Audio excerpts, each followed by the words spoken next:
Peace and love, Black family. This is the Prince of Pan-Africanism coming to you live and direct from Buffalo, New York. Today, we're going to have a special Black parent teleconference call. I now refer to the Black parent teleconference movement as the Underground Railroad because that is how I see it. I see it as myself and many of you who are helping me as the lead conductor of this 21st century Underground Railroad to help as many of our parents and educators as possible to keep our children, especially our boys, from falling victim to modern day slavery, otherwise known as the school to prison pipeline. So I've been getting a lot of calls for assistance from parents, and most of you well know that I have been out of the country 2 weeks in Africa for the group tour, which took us from the end of July into almost the middle of August. And then I just came back from a life-changing 10-day tour of Cuba. Shout out to Black Cuba, which happens to be an ancestral homeland for me. My great-grandfather having been born there. And I was initiated into the mysteries of Ifa while I was there, which explains the bald head. Okay, but be that as it may, brothers and sisters, today is the Black Parent Teleconference call. If you have a question about a child, I only want to talk about the children, please call in. The number is there. It is 857-232-0158. I repeat, the number is 857-232-0158. I will say it once again, 857-232-0158, and the access code is 870-864-pound, 870-864-pound. Now we're still a couple minutes away from the start of the call. This is just something that I wanted to do to give parents an opportunity to call in and ask some questions. For those of you who live in Buffalo, New York, those of you who live in the Buffalo, New York area, that's where I am, and I will be speaking here tomorrow. Dr. Umar Johnson will be speaking in Buffalo, New York tomorrow from 4 p.m. until 7 p.m. And the doors open up at 2, but the lecture is from 4 until 7. We're going to talk about a whole host of things, but the main meal, the main entree of the lecture will be the school to prison pipeline. So all children 17 and younger are free. All elders 65 and older are free. I repeat, all children 17 and younger are free. All elders 65 and older are also free. College students, any and all college students with ID will be $10 at the door. So my University of Buffalo students who've been hitting me up, you just have to pay $10 and just bring your ID. Fort Lauderdale, Florida, make sure you send your prayers out to all of our brothers and sisters down in the South, particularly the Florida and Georgia area with the coming of Hurricane Irma. I believe it's scheduled to get there sometime between tomorrow night and Sunday morning. We want them to be safe. We want them to be protected. But I will be speaking in Fort Lauderdale on the 30th of September, September 30th at the African American Research Library at Broward. Make sure you continue to send in your donations, gofundme.com/Dr. Umar. And I'll be over in Paris, France from the 3rd into the 9th. I apologize to my North Carolina family and other brothers and sisters who were looking forward to seeing the lecture next Sunday the 17th and attending the parents conference next Friday and Saturday. I had to cancel the North Carolina NIBPA conference so that I could be present at Dick Gregory's memorial service. I don't believe it's the actual funeral. It is the memorial service. The viewing will be on Friday and the memorial service will be on Saturday in the DC area. So I deemed it more important for people to attend the homegoing ceremony for Baba Dick Gregory than to be at the NIBPA training. Despite its importance, you only transition to the ancestors once in a lifetime. So I want to be there for that. Many of you want to be there for that. So I did not want to be the one who caused any type of conflict of scheduling or interest by having something as important as the Black Parent Conference on the same days as the viewing and homegoing ceremony for Baba Dick Gregory. So yes, you can buy tickets at the door in Buffalo. Of course, yes, tickets at the door will be $30. Tickets online are $25. I repeat, tickets at the door will be $30. Tickets online are $25. You can go to princeofpanafricanism.eventbrite.com to get your tickets. princeofpanafricanism.eventbrite.com to get your tickets. And of course, we spell Africa with a K. You can also go to drumarjohnson.com and click on the Eventbrite link, or you can pay at the door. Children are free, elders are free, college students are $10 with an ID. So dig up your college ID and come on out and you get in for $10. So with that being said, I want to go to the phone lines and see if we have a caller for the special edition of the Underground Railroad Black Parent Teleconference. Is there someone online who wants to start us off with a question?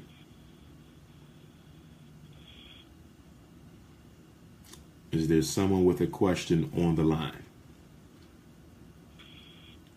Hey, Dr. Umar, can you hear me? Yes, I can, sister. Where are you calling from? I'm calling from North New Jersey. All right, Newark, New Jersey. Yes, ma'am. I will be in Trenton, New Jersey. I will be in Trenton, New Jersey on October the 14th, I think it is. It's a Sunday, but I will be in Trenton on October the 14th. That's Sunday. It might be the 14th or the 15th, but I'll be in Trenton, New Jersey. But go right ahead. Okay, thank you. First, I have to thank you for connecting me with the STEP program, because I did get my boys into the STEP program. But I am continuing to have challenges, especially with my 6-year-old. He seems to have a lot of aggression. And I'm trying to find a Black psychologist. We've gone to someone who does play therapy, and it just is not working. Okay. So now, you mentioned a lot of aggression. What do you mean by that? What exactly is he doing? So he'll ball up his fist a lot, almost as if he wants to fight me. I have had to kind of hold him tight as he kind of goes through his process, and I try and get him to do some breathing exercises. He'll also go at his brother. I have a 4-year-old son as well. And for any little thing, he'll go at him and try and, hit him or scratch him. Or he'll do like this thing where he'll just start punching stuff. He'll punch a pillow. Now it's stuff. It used to be me. Now it's like a pillow or a bed, or he just starts to ball up energy and he screams, like that kind of thing. And sometimes he'll say stuff like, I can't stop doing this, or something like that. And I can't always tell if he's just, trying to get over me, or if he's really feeling something. Okay. What do you normally do in response to those behaviors? So, depending on where I am, sometimes I'll breathe myself, or I'll just take a step back for a minute. Other times I'll just try and get close to him and remind him to breathe. And stop trying to ask him questions, because that seems to get him even more agitated. Mm-hmm. While he's in the process. And I'll just stay close while he's going through the process. If he has his brother in a hold or something, I'll pry him off of him. Okay. But what do you do directly with him as a result of the behavior? Like consequences after? Yes. Or anything after. What do you normally do? So I'll take his stuff away. He won't get dessert. I'll have him write he has to write a progress note for the STEP program, so I'll have him write for that. or I'll call one of the brothers from the program who he doesn't really have access to men. We'll try and talk. I'll try and reason with him after he's come out of that space. Or sometimes I'll have him just go to bed. Just relax. Maybe you're tired. And just have him just remove himself from the space of others to allow him to collect himself. Okay. Well, that's pretty much it. Okay. How long has he been doing this? This behavior has been going on for how long? I'd say it feels like it's gotten worse over the last 3 weeks to a month. I went out of town for a training, and when I got back, it seemed like it was like, oh, what the heck is happening? Okay, but how long? The question was, how long has this behavior been going on? For about 3 weeks to a month. Okay, so it's only been going on for 3 weeks to a month. Right. Has anything changed in his life? Has anything occurred that may help explain this? Did y'all move to a new place? Is he at a new school? Is he still seeing his biological dad? Anybody, died or moved out the house? No. Did y'all relocate? Nope. Okay. About a month ago, I left for about 10 days. I went out of the country for 10 days. His dad moved out of the country about 2 years ago. So that was, we went through some stuff then. And so recently, no, aside from me in the country for 10 days, and he stayed with my mom. And sometimes the energy in that house is different from my house. Mm-hmm. But other than that, no. I mean, it's summertime, so he's not in school, he's in a camp. But other than that, no. Okay. Well, there's definitely a trigger. It could have been triggered by the fact that you went out the country. I mean, you weren't wrong for doing that, but it could have been triggered by that, especially given the fact that the biological father is no longer a regular part of his life in terms of on a daily, weekly basis. So that could have triggered it. He could have felt, there could have been some separation anxiety there. There could have been a rupture in the attachment relationship between you and your son as a result of you leaving for those 10 days. That could very well be the trigger. Or something could have triggered it while you were away. In other words, you may not know the trigger. It could have been something that happened while you were away that you're not aware of. See, with children in general, and especially with young children, they generally don't talk out their problems. They act them out. So that anger, that huffing and puffing, that's a frustration. That's a frustration. He's upset about something, but he can't quite articulate it or doesn't feel comfortable articulating it. I'm glad that it's only been going on for about a month because it's not a habit.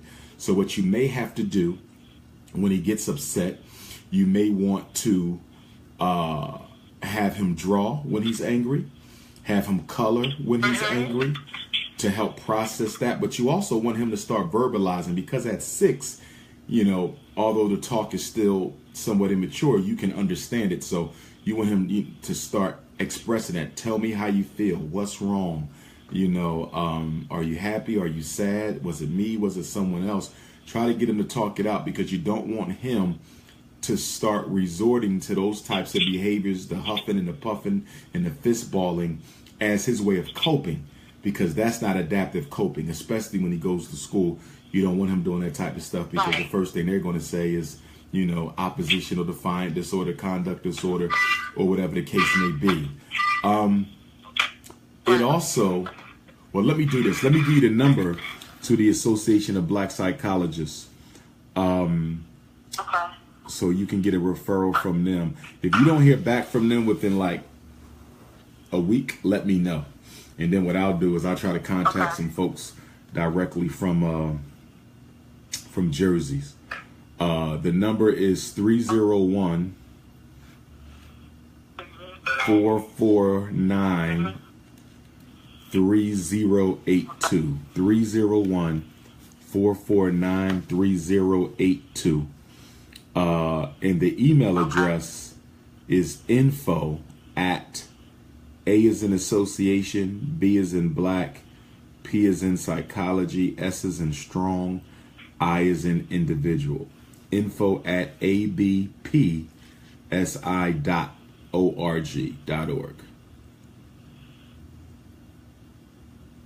Okay. But yeah, definitely try to get him talking. Okay. And you may have to reward and punish that behavior too, because we don't want it to become a habit. And so what I mean by rewarding and punishing it, if he gets upset and he's able to talk about it in a way that you find acceptable, maybe he'll get a smiley face for that day. And if he ends up with 4 smiley faces out of the week, then maybe there will be some sort of small reward waiting for him on the weekend. Now, because he's so young, he might can't go a whole week. So you may have to do, every day or every other day, if you can go without, huffing and puffing, and instead talking out your problems. You get a smiley face, and there might be a reward at the end of the night, something light, nothing heavy, nothing expensive. And then on the flip side, if he doesn't do that, you may have to put him in timeout, actually have him sit in the chair, in the corner with no type of sensory stimulation whatsoever. And he may sit there for maybe 10 minutes as a punishment every time he does it. That's what we call extinction. We want to kill the behavior we don't like. So every time he does it, you might say, okay, you're huffing and puffing again. You're going in a corner. You can do it that way every time, or you can simply give him a sad face because he huffed and puffed, and see whether or not he will have more positive days than not so positive days. So you might say, listen, 4 positive days out of 7, there'll be a reward, or you might say he does it so much that I'm going to say, if you limit it to only twice a day, if you do it no more than twice, we're going to call that a good day. And you could do it like that. So you have some leeway on how you set it up, but you want to be consistent. The biggest challenge that mothers have when it comes to changing behavior is consistency. A lot of mothers are not consistent, only because you work from the heart. And so you care and you love and you hug, but that's not going to change behavior. That will let him know that you care and you love him, but that does nothing to change behavior. Emotions don't change behavior. Consequences do. So you're going to have to buckle down and get kind of firm on him so you can eliminate that behavior, because we don't want that to become part of his personality. Okay, this is helpful. We do the talking about. I've never done the reward immediate. Thank you so much for the info. I'm going to try this. So let me know how that goes, Queen. Let me know how that goes. I will. Thank you so much. No problem. No problem. Thank you. Thank you. Is there another question on the call? Does someone else have a question?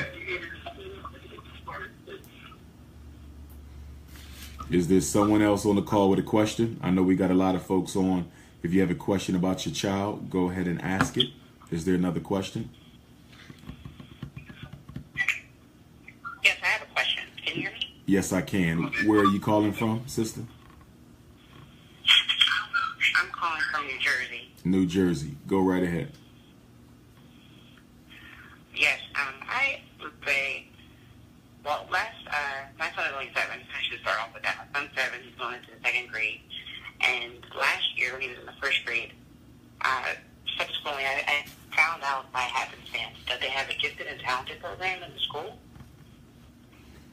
And so I found out after the teachers decide what children are actually chosen to go into the program.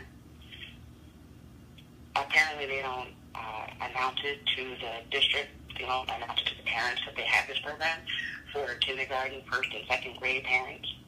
It's up to there's no testing involved, just up to the teacher to decide who it's. Okay. You still there, sis? I think we might have lost her. Are you still there, good sister? Oh, yeah, I'm still here. Can you Okay. hear me now? Yes, I can. Okay, I'm sorry. You can keep going.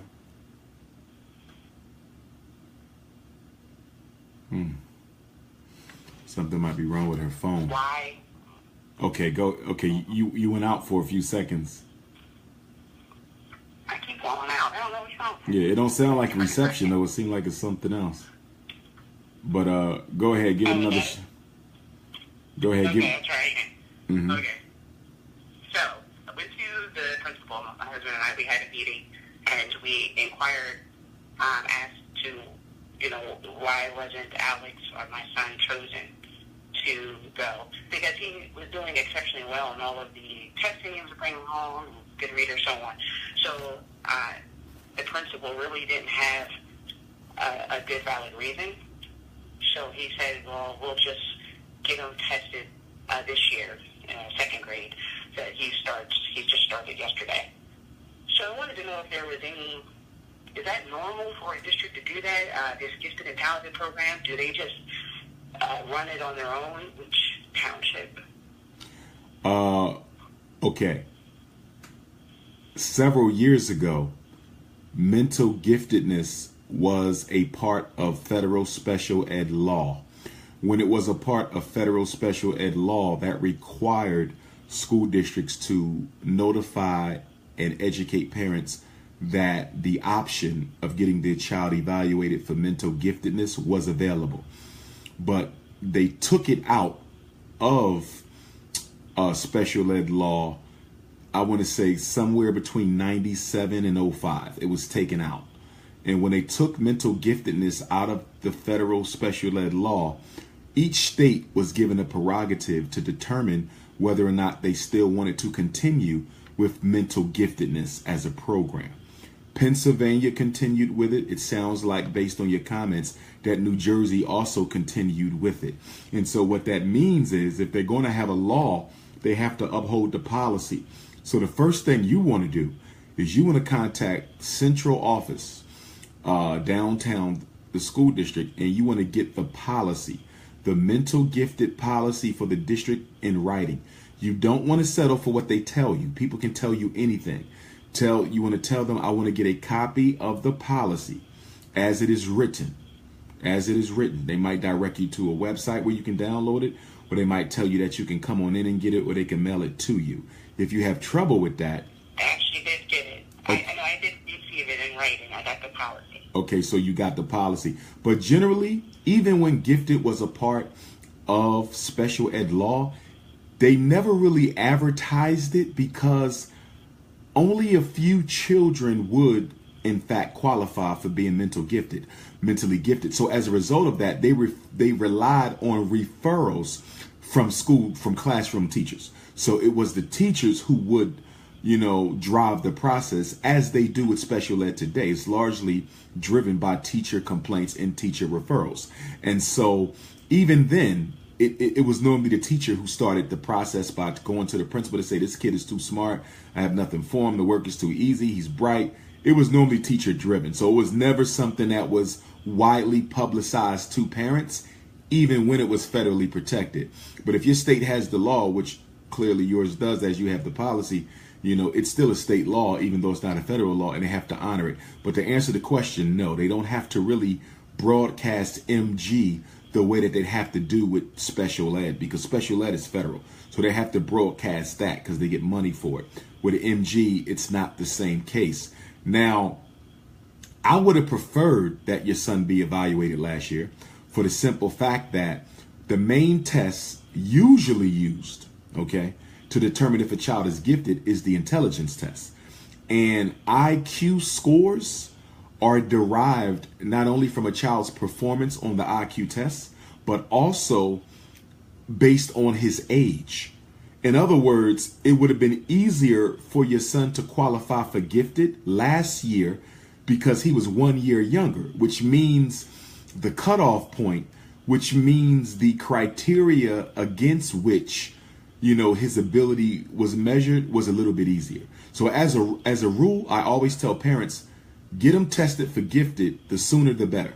In other words, a kid being tested at 5 years old in kindergarten, taking the primary test, obviously doesn't have to score as high as a kid who's 7. And a kid who's 7 doesn't have to score as high as a kid who's 10. because the norms are age based. They're age based norms. So let me give you an example. Once a kid, I use the Wechsler intelligence scales myself in my work that I do as a certified school psychologist. And with the Wechsler, let's say your kid was 16 years, 11 months, and 29 days yesterday. He was 16 years, 11 months, 29 days yesterday. But instead of getting evaluated yesterday, when he was 16 years, 11 months, and 29 days, his birthday came, and he turned 17 tomorrow. You know what that means? That means because he's now 17, only 1 day older, I have to give him the adult intelligence test, which is much more difficult of a measure than the grade school tests. You see, that's the difference that a single day can make. When he was 16, 11, I could have gave him still the grade school intelligence test, which is a whole lot easier. He might have qualified for gifted, but now that he's 17, I have to give him the adult IQ test, which is a whole lot harder with items that are more difficult. And as a result, he may not qualify. So it is always better to get them tested for gifted as soon, as you want to. They should have done it last year. They really should have. But I think your son was... They choose the kids in December. The teacher chooses the kids. She cherry picks which ones she wants. She recommends them to be tested. It's a long testing. It's about 3 or 4 hours long. I didn't find out until March of this year. And so they said that, sorry, we didn't test him. There's so many first graders. We'll try to get tested next year. Just tell the second grade teacher that you want him tested. Okay, that's why you got to read the policy. That's why you got to read the policy, because you need to see if that policy states that a parent can request in writing to get their child evaluated. I don't like... Oh, no, it says no. It says no. And that's what it says it's up to the teacher. But because my husband and I went to the school and reviewed the policy and said, hey, can you give us a reason why my son was not chosen? That's when the principal, it kind of seemed like he backed down and said, just to cover themselves, we will test him. Okay, there's something else you guys need to do. And that is, okay, you have the district's policy. That's one thing. But you also need to contact the State Department of Education, Office of Instruction, Programming, whatever the case may be, so many different offices. Find out what the state law is for mental giftedness. Because school districts, sometimes they put policies in place that violate state law. But they get away with it because parents never challenge it. Just like no state in America can make a law that contradicts the Constitution, but they can make a law that contradicts the Constitution, and they can get away with it if nobody ever challenges it. So because of that, you guys want to contact the state to see if there's a state gifted law to make sure that the district's policy doesn't violate that, because I've rarely heard of a evaluation program, be it for giftedness or any other ability or disability, where only the teacher can make the referral. That's ridiculous.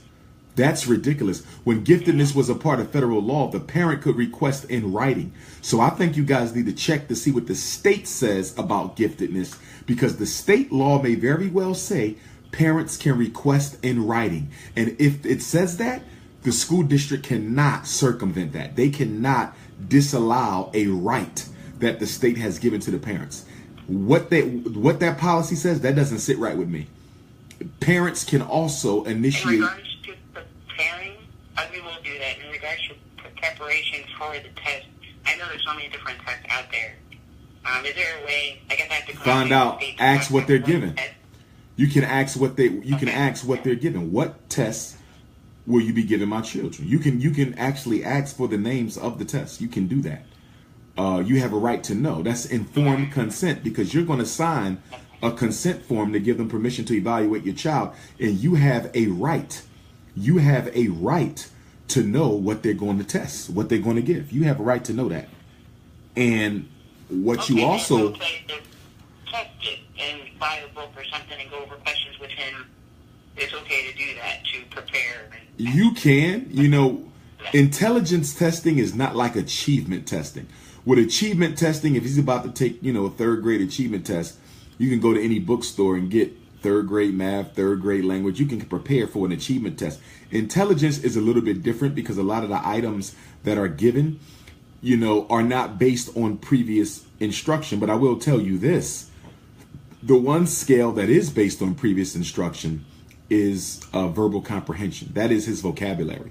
So one thing you do want to do is you want to, kind of, test him for vocabulary, see what he knows in terms of what things are. General concepts and information, verbal concepts, vocabulary, verbal concepts, general information, those types of things are good.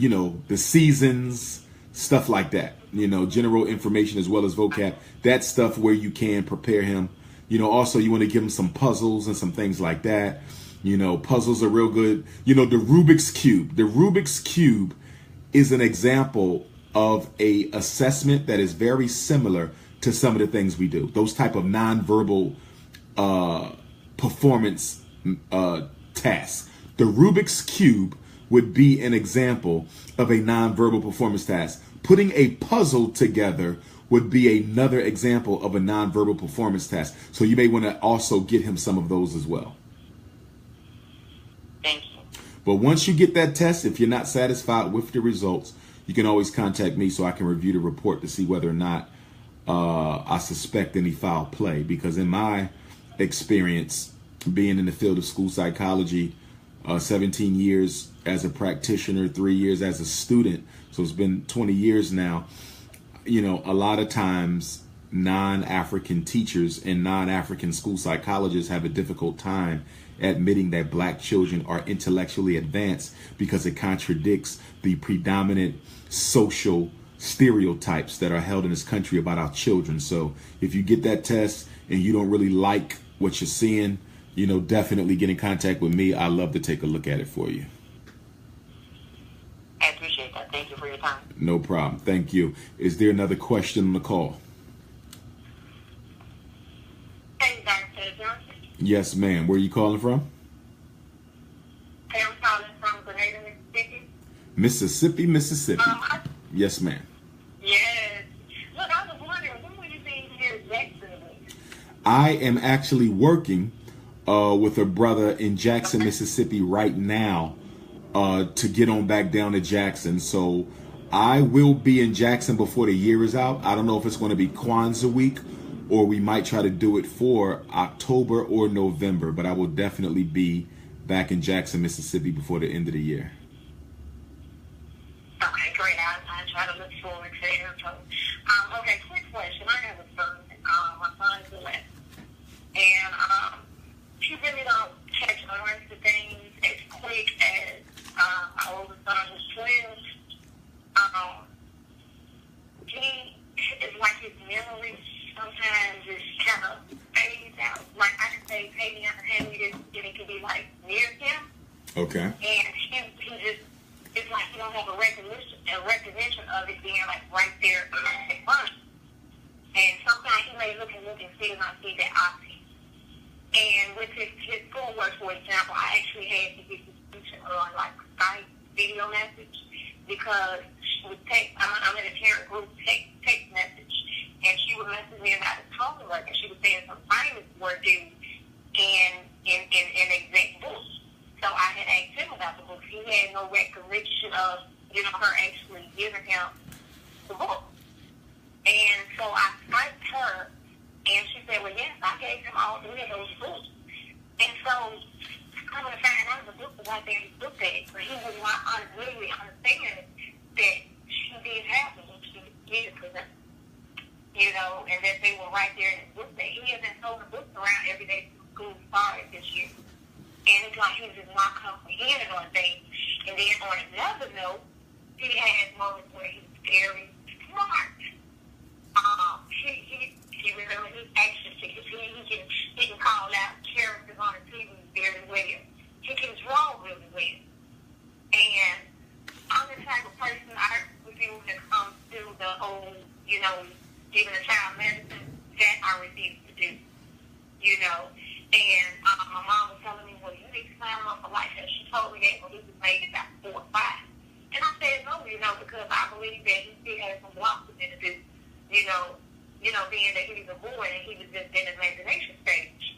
So my question to you is there any kind of evaluation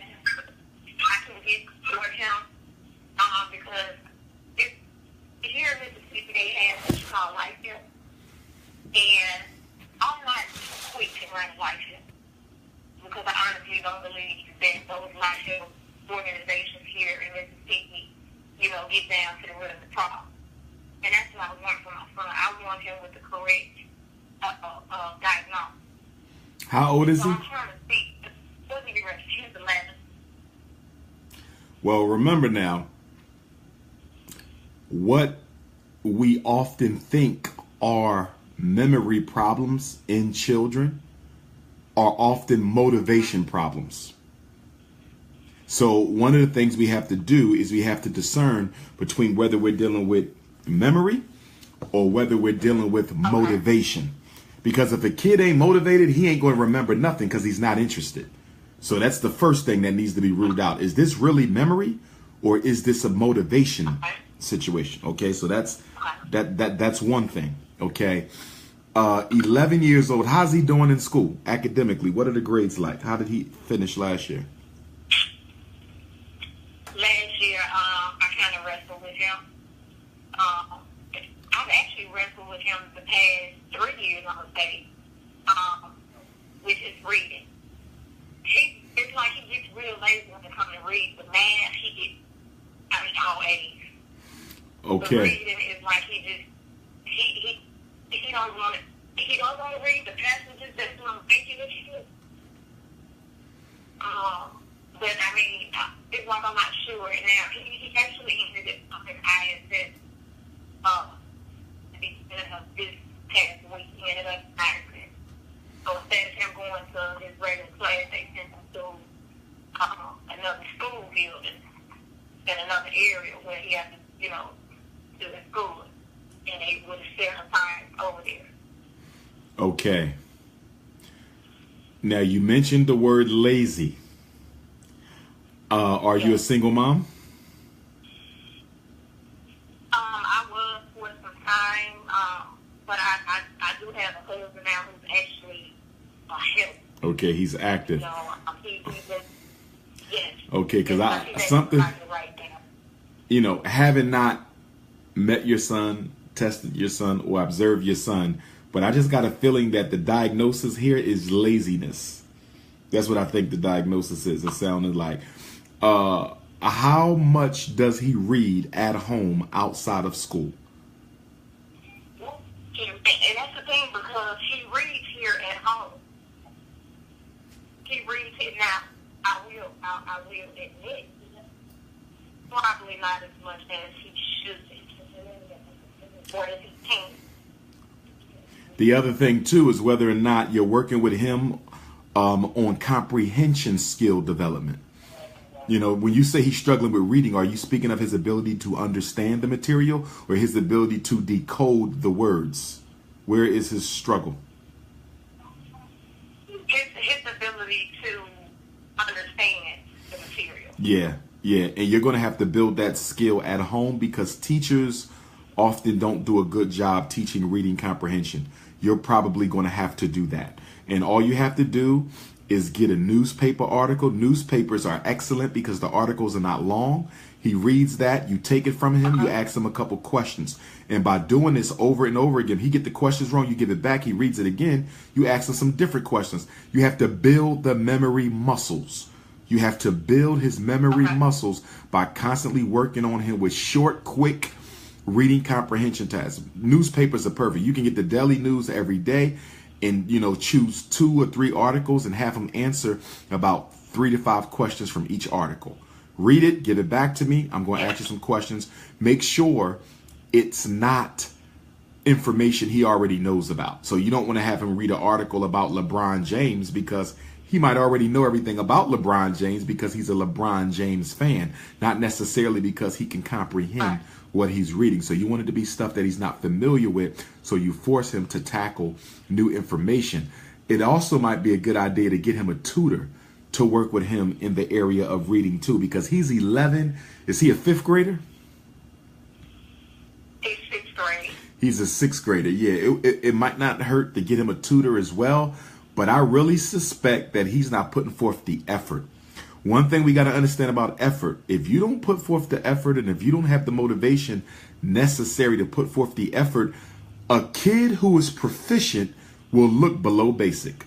A kid who is gifted can look like they are a slow learner when effort and motivation are not present. So you definitely want to rule that out before you start ruling anything else in. But I would really go with the tutor, because you don't want to put your kid in special ed, because nothing good is going to come from that. Special ed is just a fast track to the school to prison pipeline. Exactly. I totally agree with that. And I've been fighting, doing it for years, and,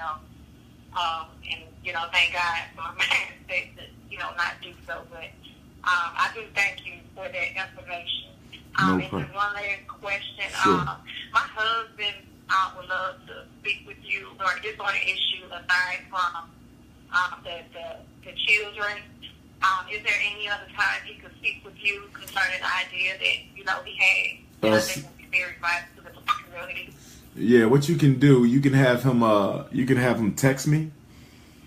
215-989 9858 is my personal cell, or he can email me at drumarjohnson@yahoo.com. That's DRUMAR Johnson@yahoo.com. So whichever works best for him. Okay, great. All right, I thank you so much for your time. Thank you. No problem. Is there another question on the call?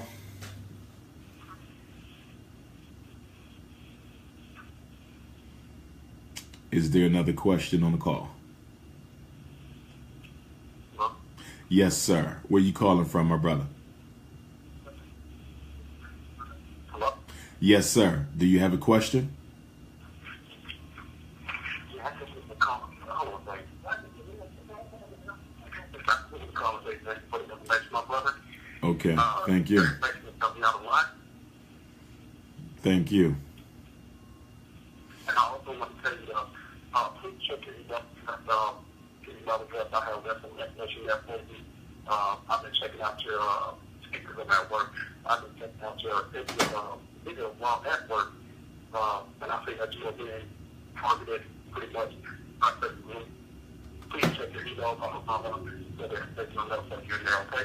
Okay. No problem. Thank you.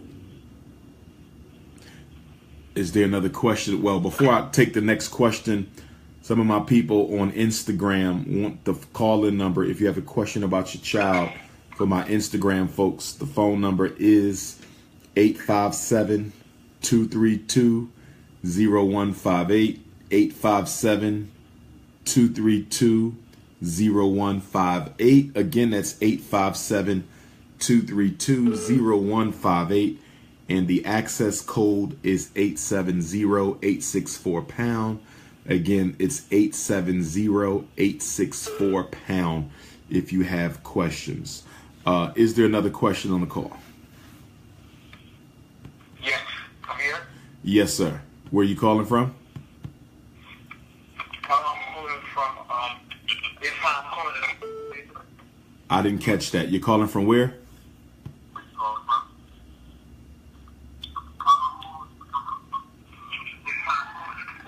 Okay. I need everybody to mute. Brooklyn, New York. Yes, sir. Go right ahead. Yes, I. Well, I'm a first-time caller, long-time supporter of you, Brother Umar. I appreciate everything you're doing Thank you.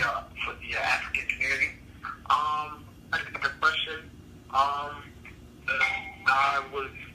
Hello? Yes. Go right ahead. Go ahead, bro. Ask that question. Okay, yeah. So my question is, what should someone like myself, because I was in the streets before, I served some time in jail, about a year. I came home, been home almost 3 years,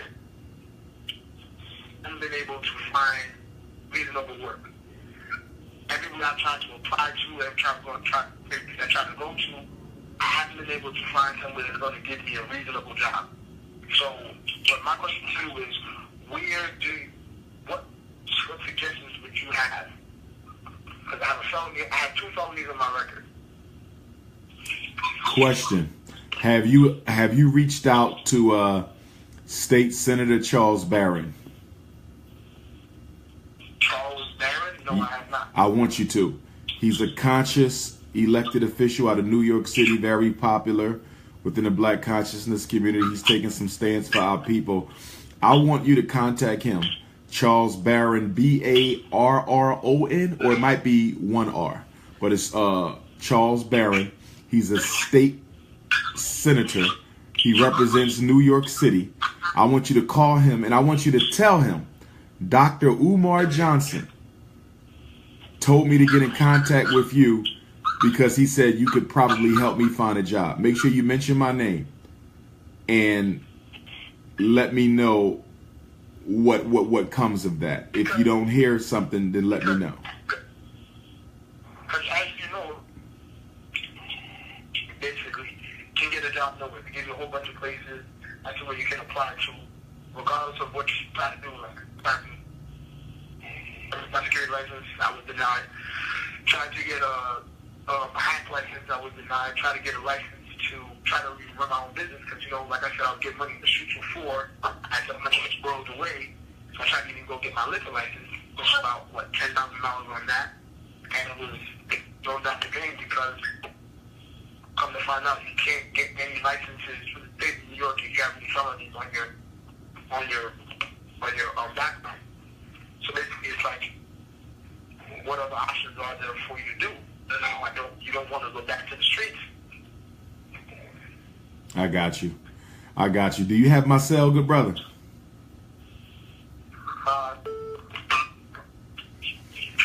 If you don't, I want to. You're breaking up. What did you say? Do you have my cell number?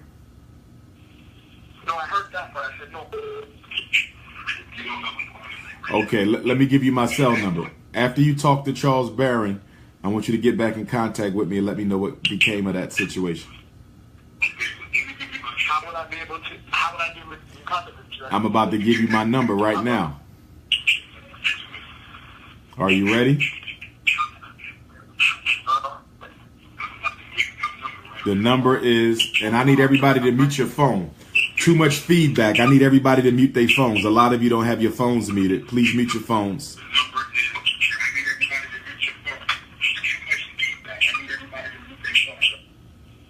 Okay.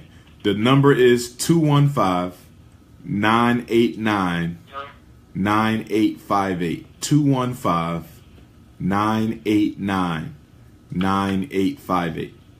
After you talk to him, I want you to text me. Because even now, I'm in school. I'm enrolled in school right now. Yes. I decided to go back and finish my degree up. Right. So now I'm enrolled in school, and I'm in school for my physician's assistant license. But from what I was reading up on, in order to get your physician's assistant license, you have to pass a state board to get the license. I wanted to go through 3 different state boards, 3 different licenses, and I didn't get it. So now, and mind you, my charges weren't for anything endangering the community, like rape, or anything like that. So, my concern is I'm going to finish school, pay for all this stuff in 2 years, and then I'll be in the same predicament I'm in now. I got you. Me and you going to talk some more, though, bro. But I want you to talk to Charles Barron first. Give him a ring. See if he can help you at all. I don't have his number. You can look him up on the internet. You can get it off the internet. Just look up Charles Barron, a state senator from New York. He's very well known. Anyone in the community could put you in contact with him too. Okay, but did you have my number? I'll give you a call and let you know. Let me just double check to make sure I have it. Come on. It's 215-989-9858. There you go.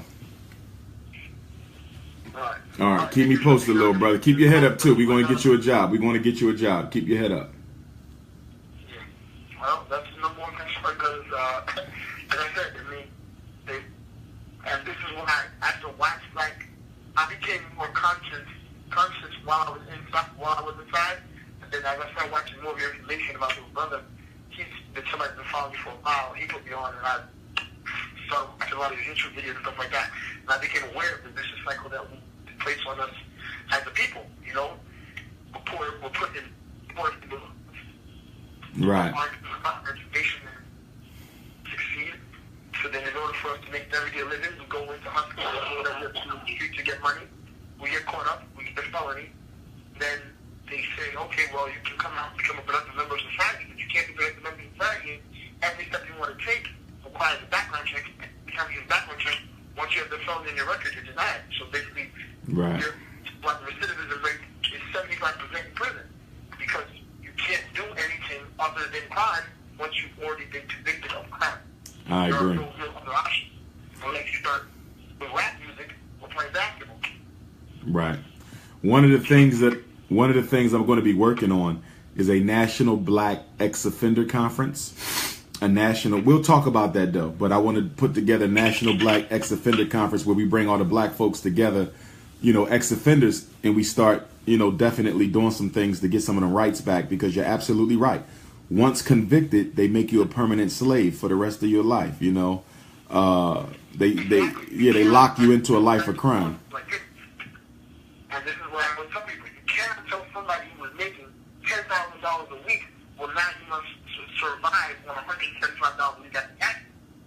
Not saying that that's $10,000 a week again, but you can't tell somebody, okay, well, we're going to give you a job working at McDonald's. Yeah, you work at McDonald's in New York, you're making $11 an hour. After taxes and everything, you come home with Right. $217 a week.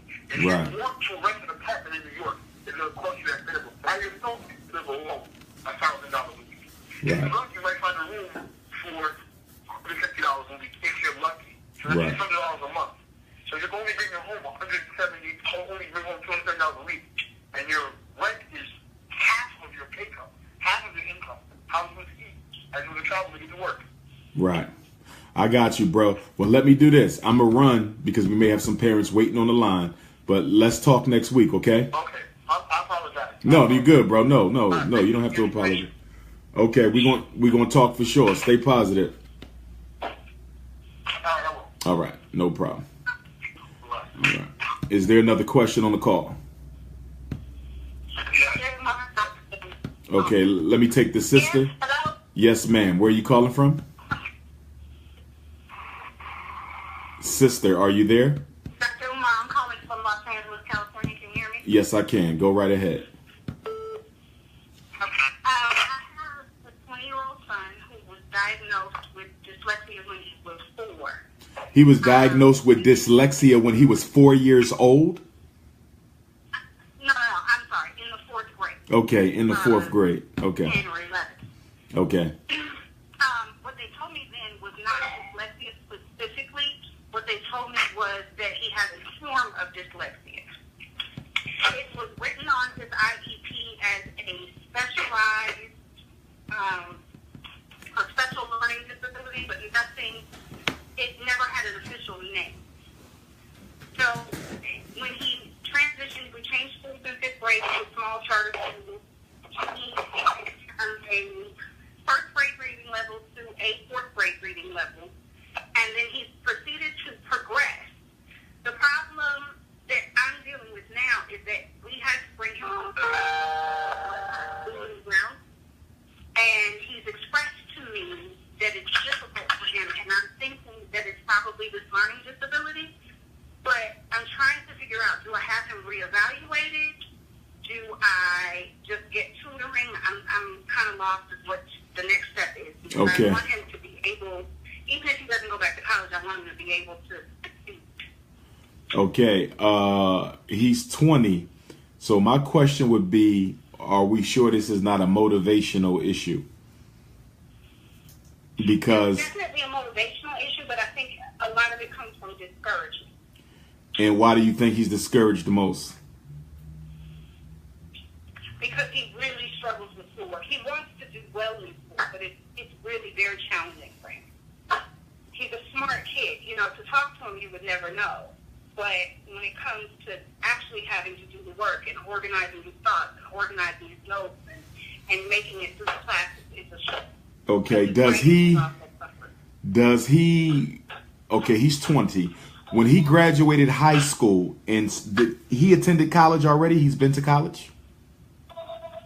Yes, he was at Texas Southern for a year. Okay.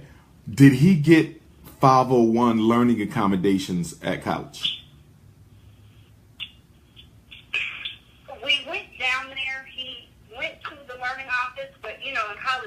like, if you show up, great. If you don't, oh well. Right, but he's entitled to 504 learning accommodations in college if he has a learning disability, which doesn't function. It doesn't provide you with as many supports as public school special ed programming, but you get extra time to take your tests. You can get tutors free of charge. You can take your test in a different room, longer time to get assignments done and projects. It does come in handy. So if he does not qualify for those right now, or if he doesn't get it, I think he probably should get reevaluated, because at this stage of the game, it ain't about special ed because he's out of high school. It's about qualifying for the necessary learning accommodations that he's going to need to take some of the pressure off of himself. So I think if he's going back to college or trade school, I do recommend he gets reevaluated as an adult so he can get those accommodations. I like to look good. Okay. And so then my next question is, do you know anyone here in Los Angeles that does that and for maybe a reduced cost? Because I'm a single parent and wanting to. It may be covered by your medical insurance. It may be covered by your medical. Clinical evaluations are generally at least partially covered by your insurance. You would need to contact the law. You're in Los Angeles. You would need to contact the Los Angeles Association of Black Psychologists. And you know what I'm going to do? I'm going to give you Sister Monica's number. Sister Monica is the president of the Los Angeles chapter of the National Independent Black Parent Association, and she should be able to help you contact the Los Angeles chapter of the Association of Black Psychologists. Are you ready for the number? Yeah. Okay, Sister Monica's number is 213-538 2871. 213-538 2871. Okay, and just because there's some interference, I'm going to repeat it. 213-538-2871. Yes. Okay, thank you. No problem. And you could also Google Los Angeles chapter of the Association of Black Psychologists as well to see if it comes up for you.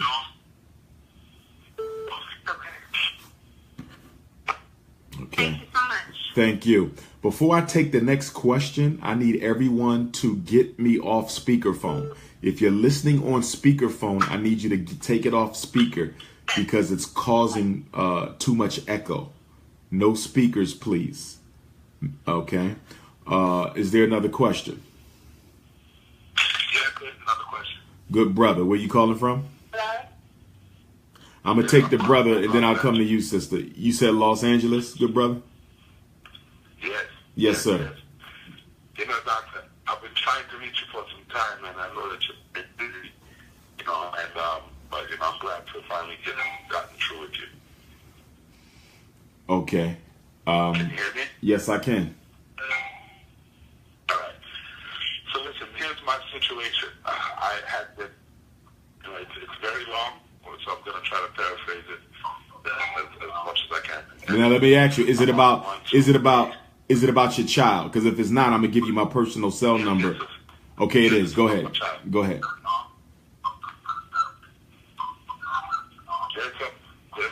There's some mix-up in the line record. Yeah, I need. Okay, hold on 1 second, bro. I need you guys to mute your phones. Hold on. Okay, I need y'all to. Okay, David, I think we're clear. Go ahead, my brother. Give it another shot. All right, great. So I raised my kid for, you know, almost his last 7 years. I've been in and out of the kid's life. She had recently entered in, she was doing bad, and she entered into a same-sex relationship. Within 60 days of meeting this person, she decided to move in with this person. Now,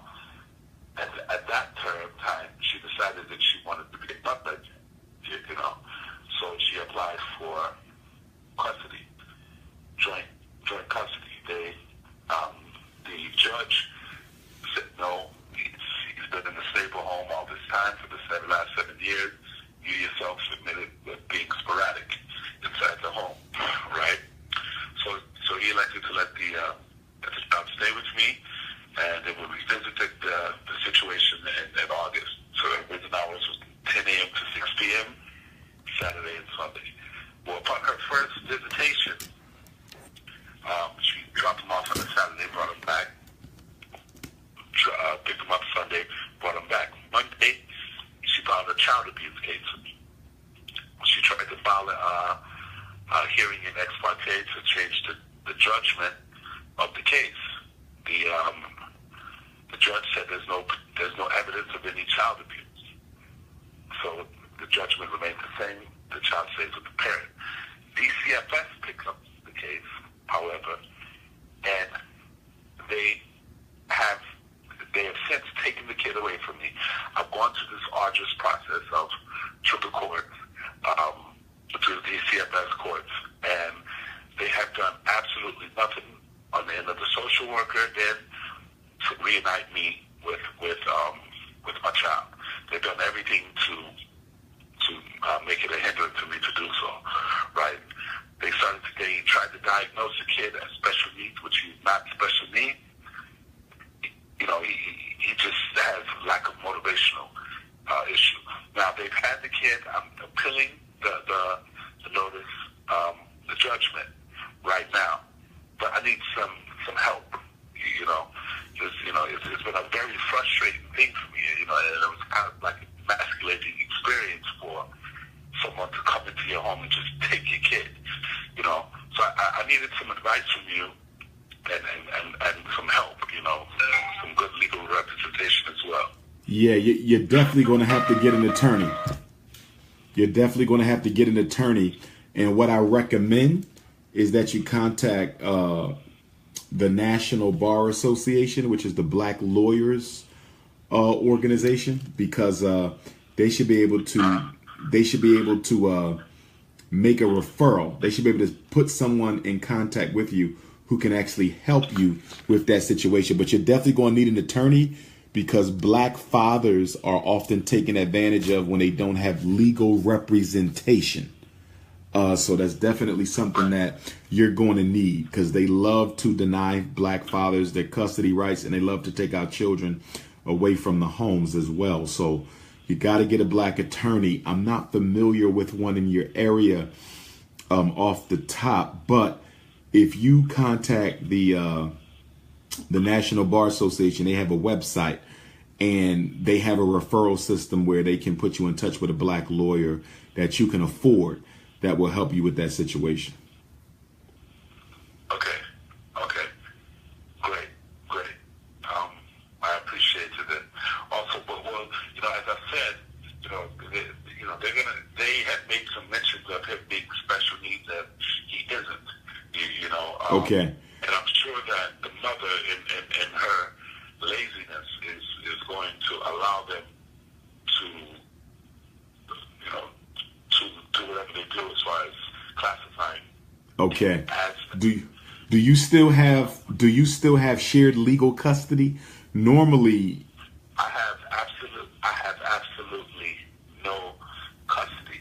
Okay. There's so many interesting things that went on within this process, that it was illegal on their side, as well as they prescribed a certain amount of classes we need to take: anger management, parenting class, and some other anger management, parenting class, and conjoined counseling.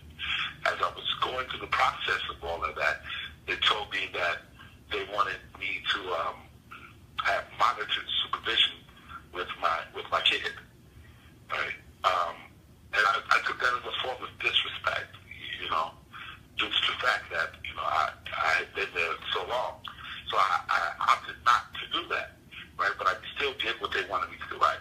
Going through all the classes, when there's a sense that I had handpicked to be my psychiatrist, because I wasn't going to have just any person that they chose for me to have. I wanted to have a sister or a person of color to help me with this, right? At first they didn't want to hire her because they said that she was too expensive. And, I gave them the argument of, well, is this about me, or how much you guys can actually afford to pay for me to get better?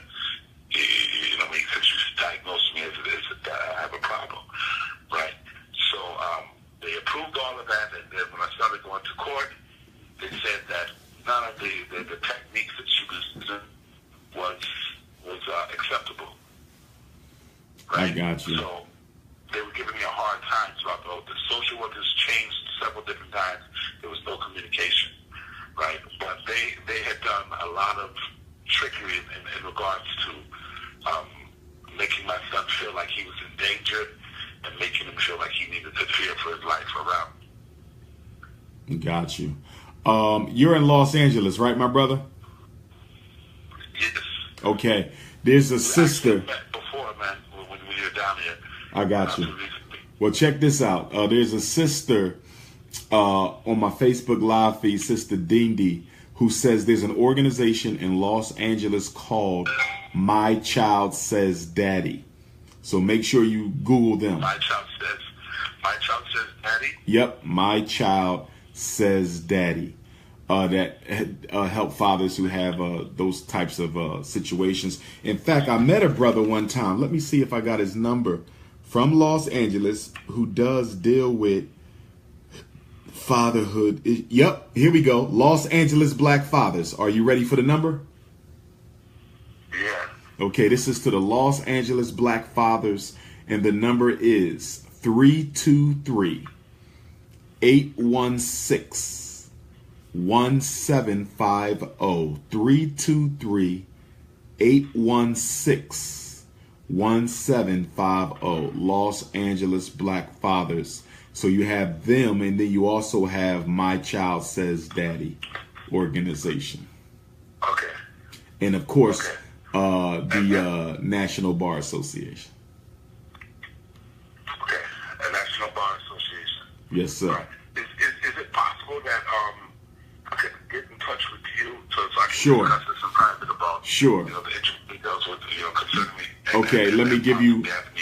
Sure. A mediator, counselor for myself and my son. Okay, let me give you my cell number. It's 215 Okay. 989 215 989 9858 215 989. Yes, sir. 215-989-9858. Yes, sir. I give thanks to Dr. Umar. Thank you, my brother. For all that you're doing for the Oh, people. thank you. And good luck with that. Stay positive. All right now. Yes, keep respect. One love. Is there another question on the call? Dr. Umar? Yes, Dr. Umar. Okay, there was two sisters. Okay, let me take the sister who spoke just before you. Then I'm gonna come right back to you. Dr. Umar, yes. Okay, say that again, sis. Dr. Umar, this is Tiffany, and I'm calling from Pocomoke, Maryland. Pocomoke, Maryland. Wow, I went to college.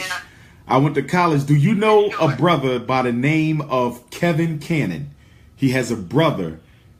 They both play football. The brother's name is Jug. I forget Jug's real name. Kevin Cannon. They're short for brothers. They're short, but they have tremendous athletic ability. They'll be in their early 40s right now. Do you know them? Well, I'm not a real resident because I'm military, so Okay, I got you. I got you. We went to college together. He was a good buddy of mine. We lost contact, and he was from Pocomoke, Maryland. But go right ahead. But first of all, I want to thank you for taking the time to speak to our people. That means a lot. So I just want to start off by thanking you for taking time out. Thank you.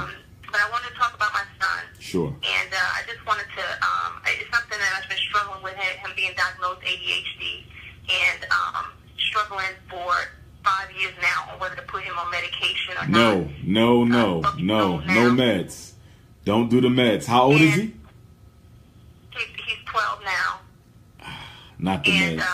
It's very hard because every time I sit down to do the state counseling with his teachers and we go through things, they're pushing and recommending medication, and the last time we had this, I was brought to tears because I felt like I was almost depriving my son of his education because he's struggling so much, and some of his symptoms are just being so forgetful. He can't remember, one thing from 1 minute to the next. If I tell him sometimes, just go upstairs and grab the tissues, he'll go upstairs, Dwight came upstairs. He struggles even talking, having clear thoughts sometimes to express what he feels. And I'm watching him struggle, and it's tearing me apart as a parent. Now, I know that he's capable because sometimes when I spend time with him and I'm one-on-one with him, I can get him to understand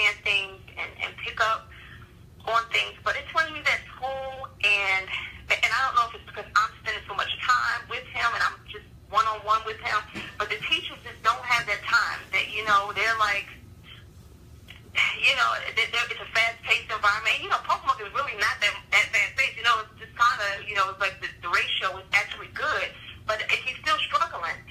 And I'm just really, I just need help. I just need to know. Okay. What should I be doing at this point? Couple things. Biological dad, is he involved? His biological dad is not involved. He does have a stepfather who has raised him pretty much more for him than his biological dad since he was 3 years old. So he has a dad. However, it's not his biological dad. Now, biological dad comes in once in a blue moon, and when that happens, I know it causes issues sometimes because I could just tell my son struggles with why his biological dad can't be what his stepdad is to him. So I know it creates some type of environment, but I don't know how it's affecting him when it comes to that. Okay. Also, what about motivation and effort on behalf of your son? A lack of motivation and effort, but like someone said earlier, I can't tell whether it's because so his sister, she gets straight A's. You know, education is actually fun for her. So I think that, you know, when they're together and she's so excited about learning and everything is easy for her, I think he just gets so discouraged and he just is like, why is this so hard for me? And yet she's reading books like it's nothing and I can barely make it to a page. So he just doesn't want to do it. You know, so yeah, I think it's a lack of motivation. I think a lot of it is motivation, without question. But I'm wondering, what is the cause of the lack of motivation? Because I think it's something other than school. Now, what type of school he goes to? Is he surrounded by white kids, or what type of school is this? Well, he is surrounded by, it's about 40-60, so 60% white, 40% black.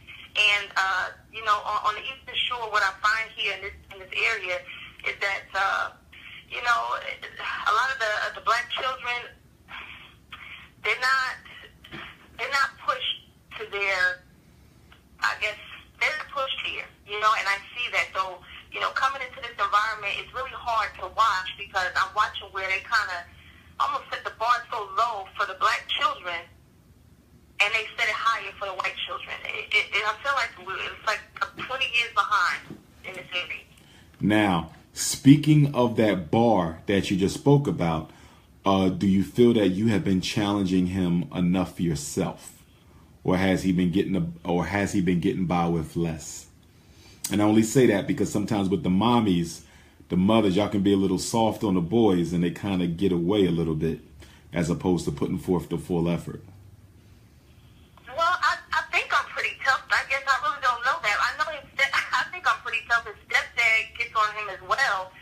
And sometimes I have to intervene even with that because I see he's getting frustrated and then my son's getting frustrated and nothing is happening. You know, sometimes he's just down there yelling and like, well, he still ain't getting it. So, you know, sometimes I back off and let my husband handle it, but that method doesn't work.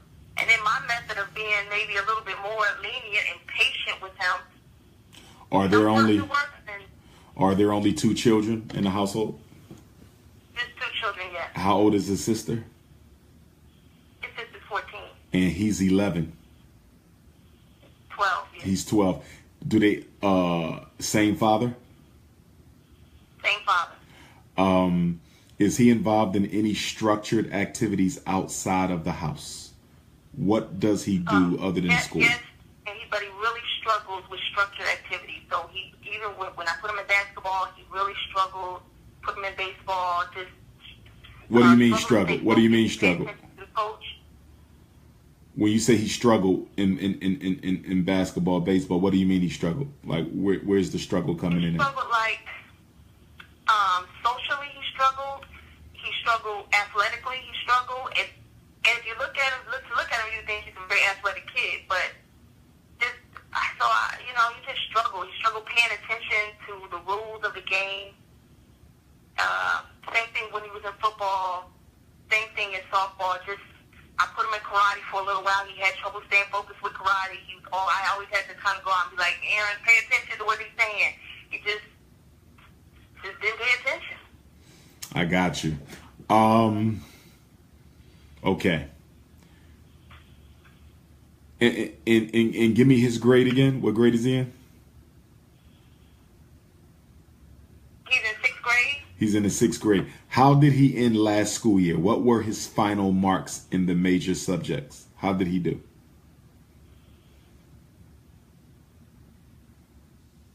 He did okay. What do you mean? With A, B, C. He ended with A's, B's, and C's. So he's not really struggling too much academically, or is he? Well, no, that was a lot of our push. That was us going to the school, working with the teachers, catching up on work where he had, didn't turn in homework. Okay.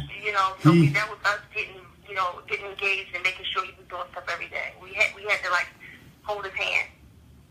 Is he spoiled? Was he spoiled? Maybe.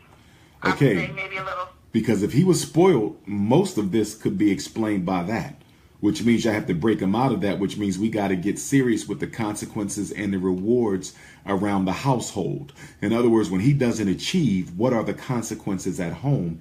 And when he does well over a sustained period of time, i.e. a month, a marking period, a week, what are the small rewards that are in place? Because ultimately, you want to provide a child with what I call double motivation. You want the child to be motivated to do well, and you also want the child to be motivated not to get in trouble. So when he doesn't do well in school, what have been the consequences thus far? We'll punish him greatly if he doesn't do well in school. We take away everything from him. I mean, he knows that, if he doesn't, if I get a call from a teacher, everything stops, I think something else. When it comes to stuff like that. I think something else going on. I don't know what it is. I think something else is going on with him.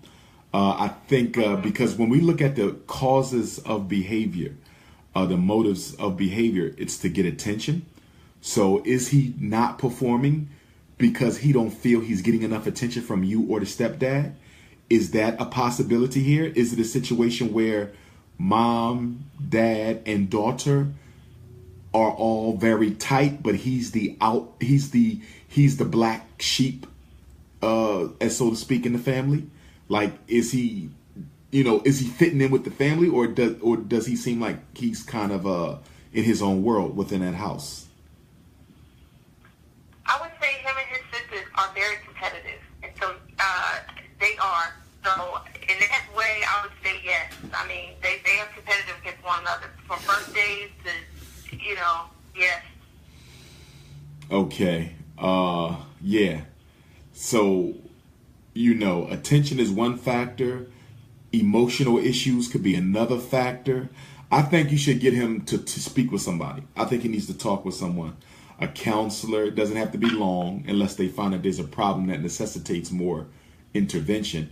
But I think, 4 or 5 sessions to kind of investigate what's really going on here. And the other thing you have to consider too, because he is at the age he's at, his need for his own dad could also be in the early stages of starting to affect him as well.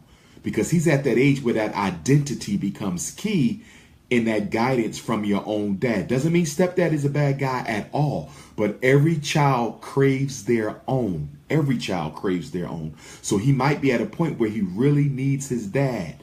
That's another piece too. That's another piece. And what about the one-on-one time? Are you guys, does he get to spend enough one-on-one time with you and enough one-on-one time with the stepdad?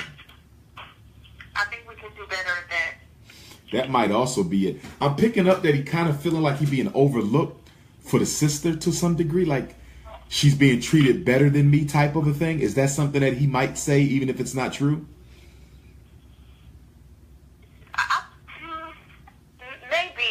I think at times, I think they both they kind of say the same thing about each other. Okay.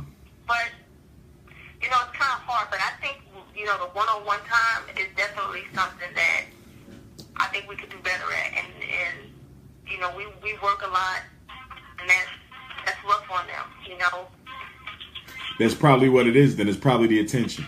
Because like you said, you guys work a lot. That might be rough on them. That's probably it. He doesn't feel he's getting enough attention, and he doesn't have his who's playing the radio? That's not me. Okay, can we please turn off the radio? Okay, thank you.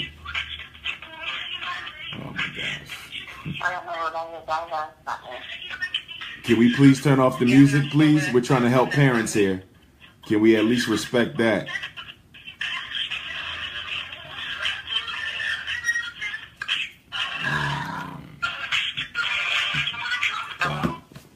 Yeah, I'm here. Some fool is playing Prince very loud, trying to drown out the call. Our people are so full of hate. Can we please turn off the Prince music? I'm hoping that they just get enough respect for what we're doing here and turn that stuff off.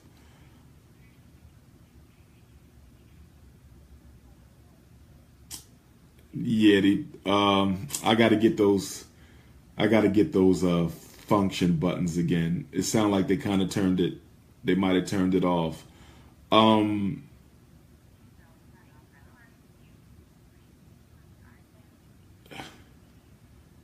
Yeah, if y'all can mute that, please.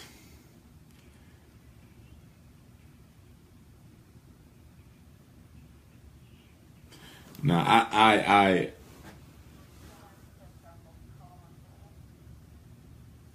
don't know.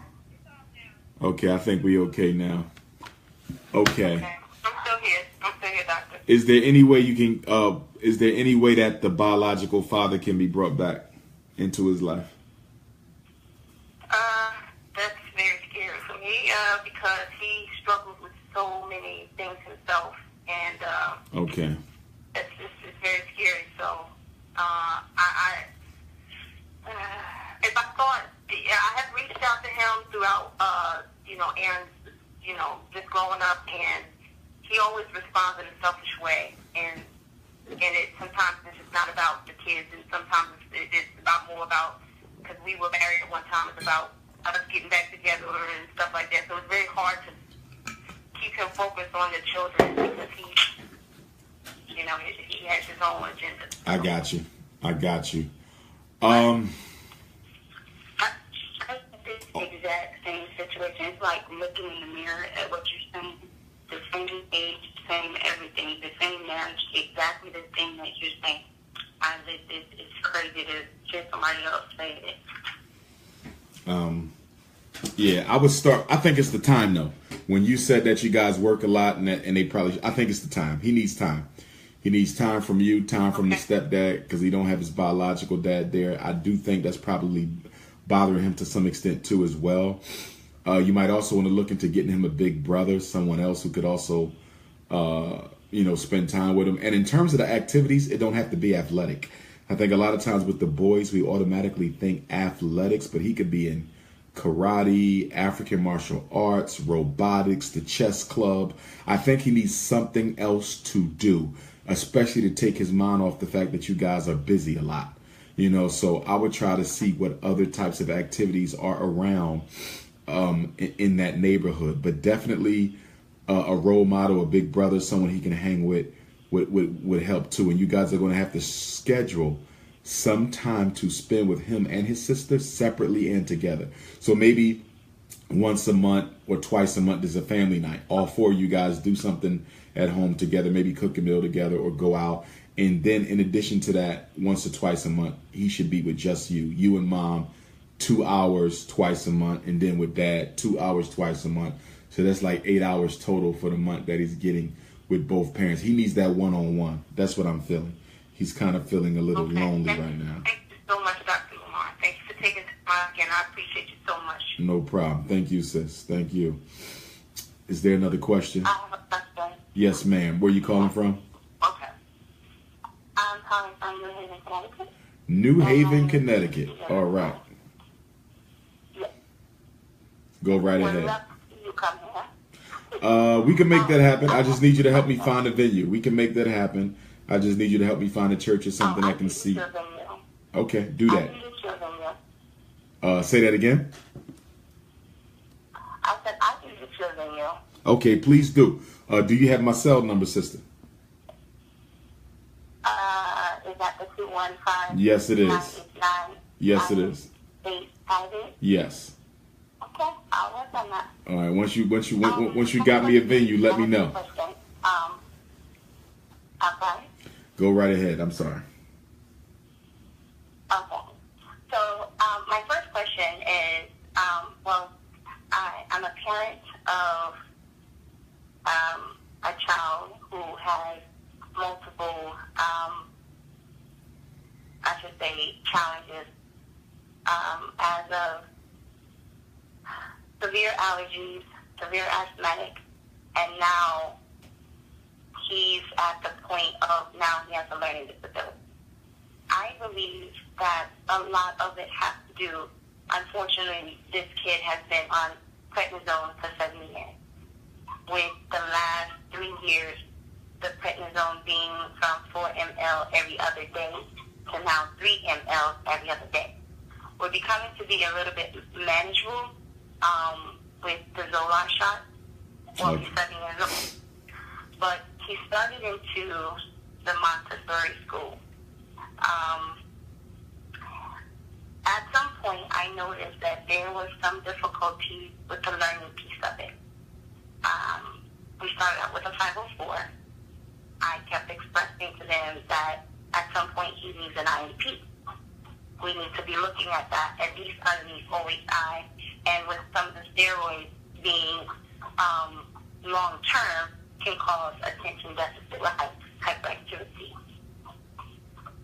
Totally ignored. I'm one of those parents that I take it all the way to the board. When I come with what the Connecticut State Department of Education states, what the state and local, as far as regulation goes, what the federal law goes. That's how I approach when I advocate for my son. It took them a while when they initially tested him for an IEP. It came back as he was on point, he was on reading level, and so forth. And I said, I totally disagree with that. I'm requesting for an independent evaluation. The independent evaluation came back, and it sort of supported what I was saying for 3 years. And then just recently in July, they did a reading assessment, which also supported the independent evaluation. And then at some point, they're stating that he should be looked at for dyslexia. Now, his pediatrician, who specialized in dyslexia, wrote a letter back last year after doing a couple of little assessments to saying that he should be tested for that, which they never did. So the battle I'm having right now, because of the physical piece of it, the impairment with the 504, they just, after the independent evaluation gave him an IEP, they're stating that he doesn't need both of them. But he just don't have the learning disability, but he has the combination of both. So that's the first question is it possible to have them both? And then is it possible to have both what? I didn't catch that. IEP and 504. Yes, you can have both. One, the IEP is the service agreement for a child with a special education disability, and the 50 that affects the ability to learn. 504 is a service agreement for a child with a disabling condition that affects their ability to function in the school. One is learning, one is functions. In other words, the IEP provides a child with modified instruction. They modify the curriculum to accommodate the learning needs with the IEP. With a 504, they simply provide the child with accommodations so that learning is not so that there's no obstacles to receiving his education in the school. So I want to make sure you're clear on that. So with the IEP, we're going to change the curriculum. I think my biggest comment, because I forced them, but right now he has them both. But at some point they're saying, well, the law states that, and I'm asking them, well, show me, because the law states what? The law states what?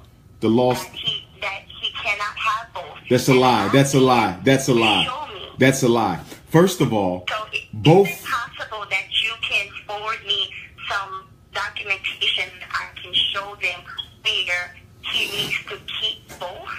Okay. Because he has both right now, but they're wants to go back to the table to incorporate what's in the 504 into the IEP. Okay. Hear me. Couple things here.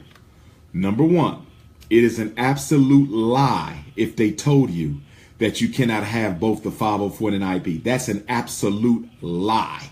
Okay? The 504 and the IEP are both federal laws. They are federal rights. They are both federal service agreements. In other words, they can't say, well, in our state, you can only have one. They're federal. Both of those are federal service agreements, and you can have both. I know thousands of kids who have both. Now, are both necessary? Not really, because let me explain this. On one hand, speaking as a principal and a school psychologist, it's not necessary to have both necessarily, because you can list any accommodations that a child needs can be listed on the accommodation page of the IEP. Let me repeat that. Any accommodations that a special ed child needs can be listed on the accommodations page of the IEP. So do you need a separate 504? Not necessarily. Because if he needs extra time to take his test, if he needs a one-to-one aid, if he needs school counseling, if he needs a school bus, if he needs any extra accommodation, it can go on the accommodation page of the IEP. However, as his mother, you may want to have a separate 504 agreement, and I'm going to tell you why. I would suggest that a parent have a separate 504 agreement. So now you're talking about having both documents, an IEP and a 504, if the school is a trifling, messy, irresponsible, don't care about their students type of school. Why? Because if you have two separate agreements, you now have two weapons that you can use to bring against the school in the event that they don't meet your son's needs. In other words, you can hit them from the special ed law angle, which means they might have to pay for a private school, which means they might owe you compensatory ed. And then you can also hit them from the 504 service agreement angle that says you are systematically discriminating against a child with a disability, which you are not allowed to do, that you're not providing this child with the type of accommodations that they need. So if the school is not really a good school, it's not a school that's really working with you, you don't think they're really, vested in your child's best interest, then keep them both. Because now you have a Glock in one hand and you got your Colt revolver in the other hand. If it's a good school, I say put it all together on one document. Put it all in the IEP with the account. But if they're not responsible, keep them separate. Keep them separate. Now, let me say this though. And at this point, let me give you this though. Remember how you just asked me for some documentation to prove that you can have both? yeah. I got a better idea for you. Forget the documentation. What I always tell parents is whenever the school says something illegal, I want you to ask them to put it in writing. So you can attack this two ways. At the next meeting, you can say, can you please give me a letter stating that my child can have both? And I can promise you right now, I will promise you every penny I have that you will never get a letter stating that your son can only have one, because that's a lie. That they can be sued for that. You cannot deny a child either the IEP or the 504. Dr. Umar, I think you need to lead me into a direction of someone to do. Right now, I'm at the CHRO level, and I'm fighting them for discrimination of disability. I'm fighting them for retaliation. I'm fighting them for a whole lot. At this point, I'm at the CHRO level. And when I tell you that this district is a mess, when I tell you I walk... Wait, where are you? Where are you again? I'm in New Haven. New Haven, Connecticut. Okay, we're going to have to organize the parents in New Haven, Connecticut. I need you to get me that venue quick. I need you. I have a whole bunch of parents for you ready to go. Okay, so once you get that venue, if you can get it quickly, we can do something next month, October, if you can get it quickly. So No problem. make sure you text me. But one other thing I did want to tell you is you could write a letter. You can write a letter to the principal and basically say that you told me that I'm not allowed to have both, which is clearly a violation of federal law. Can you please show me the evidence of this? Well, or you could go another way. You could write a letter to the United States Department of Education Office of Civil Rights. You could write a letter to the United States Department of Education Office of Civil Rights telling them that the school told you that your child cannot have both agreements, and that will start a federal investigation. So you got a couple ways you can go with this. Well, I think I'm going to have to go with that last one because, again, Dr. Umar, I know exactly what, and that's why I'm asking you this question, because when I tell you it's to the point of retaliation towards me, where I've been blacklisted of working in the system, because I fight and advocate for my son, because I know exactly what the law is saying to me, that they do other than that. And like I said, I'm right now I have to file a claim against them, that we're still fighting because you have a lot of people that is in this district around the special education that is tearing our children apart. And for whatever, I've gone to the Board of Education, I've written to the state, I've written to the mayor, I've written to them all for someone to come in. I didn't ask to do a systematic audit. I got you. That's what I'm saying to you. I don't know who, and I'm getting, it's, you have a lot of times you have people who have the mouth behind closed doors, but they don't have the mouth when it's time to stand up. And I take the loss to fight for not just my child. Like the policies in this district has not been looked at since 1995, and it's 2017. I have fought them for that. I have helped them rewrite and revise the policy now, which was proposed back in April, but still have not been posted and moved forward like it was supposed to. I have contacted someone at the state level to even tell them that the policies are outdated. Got you. And when I tell you, no one has moved. No one has moved. And that's why I'm at this level now speaking to you. I got you. You have my cell number, Queen? Yes, I do. Okay. Shoot me a text. Get that venue info. Get it for me as quickly as you can, because as soon as you get me the venue info, I'll get you the money to do the deposit and everything like that. And I want to make it for October. I want to make it for 4 weeks from now. So shoot me a text and I'm gonna call you and we're gonna work that out so we can start organizing these parents. All right. Okay. Stay strong too. I'm here, so I'm gonna help you through that as well. Definitely. We need you to start a chapter there, so we on it. Okay, love. Thank you. No problem. Also, before I go to the next question, a lot of people was asking me, am I selling the FDMG pillows? Yes, you can order these. If you're interested in purchasing an FDMG Special Collector's Edition pillow, red, black, and green FDMG pillow, as you can see, nice and comfortable.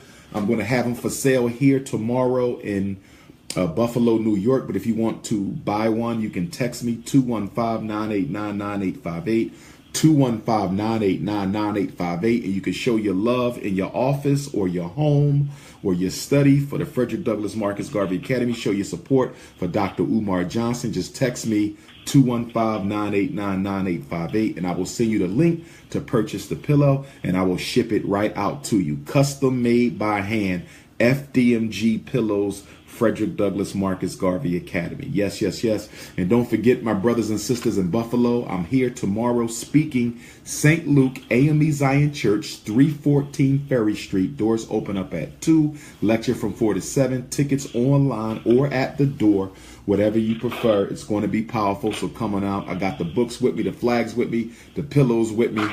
If you need to reach me by email, drumarjohnson@yahoo.com. And for my Detroit family, I have 5 schools that I have to go look at in Detroit. And I'm thinking about driving to Detroit from Buffalo, New York. I've never driven to Detroit from Philadelphia before. I've only flown, but Buffalo, New York is only 4 hours from Detroit. Buffalo, New York is only 4 hours from Detroit. And because it's only 4 hours, I'm thinking about driving to Detroit Monday so I can look at those schools to see if one of those Detroit schools will work for us. So Detroit, I might be driving on up to you on Monday. But somebody said it's real cold in Detroit already. I don't know if I want to come in all that cold if y'all freezing yet. But we'll work on that. Is there another question on the call? Yes, I have a question, Dr. Umar. Okay, let me take the first sister. Where you calling from, Queen? Okay. I'm calling from Albuquerque, New Mexico. Albuquerque, New Mexico, where I spoke 2 years ago at the University of New Mexico. I was there. Is it time for me to come back? Yes, it is.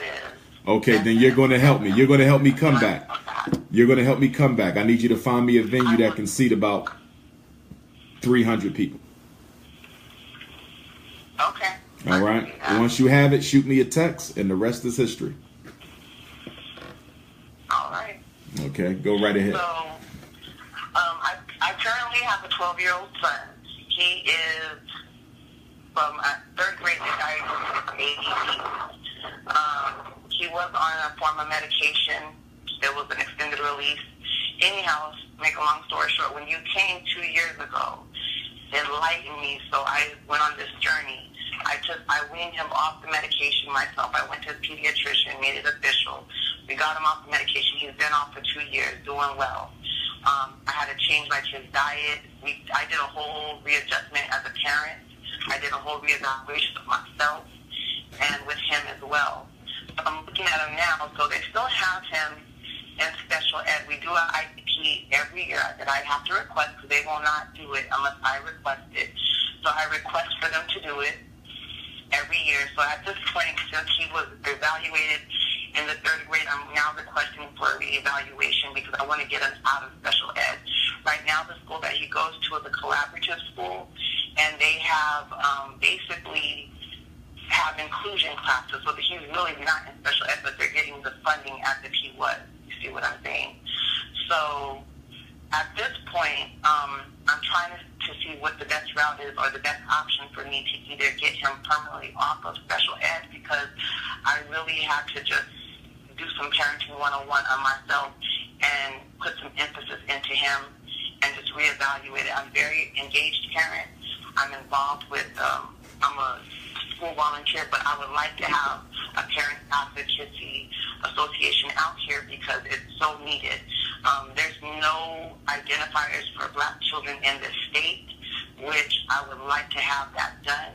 I've talked to our Office of African American Affairs. They don't want to do anything or implement anything. Our NAACP chapter out here is not functioning in a capacity where they want to do anything. So then we're going to have to do it on our own. I'm just trying to find out what the best avenue is to, number one, get my child either out of special ed, or they need to make the accommodations where he's learning, because right now, every time we do it, it's meeting toward progress or goals. So they can always keep them under that cap. Well, at some point, he needs to be meeting those goals. If not, the accommodations that I'm requesting for him to have tutoring, they're telling me that they can't accommodate that. So they have, what they have is they have the high schoolers come and they'll tutor them for a night. Well, I don't consider that adequate tutoring. I need a professional to tutor my son, especially if you're telling me that he has learning disability. So I just want to know what my best avenue is as far as, should I just go ahead and take him off of get him off of special ed altogether? He he's in 6th grade now. He's done he's in 7th grade this year. His 6th grade year, he ended out his year. He went the whole year and made pretty much all A's and B's and a couple of C's. Okay, he's in 6th grade now, correct? He just entered 7th grade. He just completed Okay, his 6th grade. he just entered 7th. What grade was he in when he was initially evaluated and placed into special ed? What grade was he in then? He was in 3rd grade. And what was the classification they gave him? What was the diagnosis? It was a D class. It was D, and they classified him with ADD with hyperactivity. Okay, it was ADHD. So, in other words, what you're telling me is he was not even in special ed really for learning. He was in special ed for ADHD, hyperactivity, and inattention, not learning. It wasn't a learning issue. But because he wouldn't be, exactly, because he wouldn't sit down, so it was like he was almost being bored in the classroom, so he would get up and walk around. He was a social butterfly, would talk to his neighbors in class. Okay. And that's exactly what it was. Had no behavior issues, never has been in a fight, never had any issues with him, anything like that on that level. If it were me, I would exit him. If it were me, I would exit him. And all you have to do is request an IEP meeting, because the IEP team is responsible for 3 things when it comes to a special ed child: program, what they learn; placement, where they learn it; and progress, making sure that they are learning at all.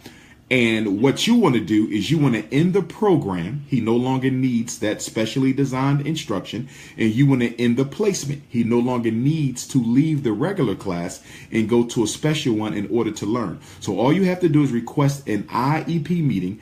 Tell them that you're no longer interested in having my son special educated. I want him exited from special ed immediately. They're going to give you a form. It's a document that you have to sign that says you want to release your child from special ed. In the very next day, or if y'all decide, to let it go until the end of the week or the end of the marking period, he will be totally out of special ed and back in the regular classroom. That's really all you have to do.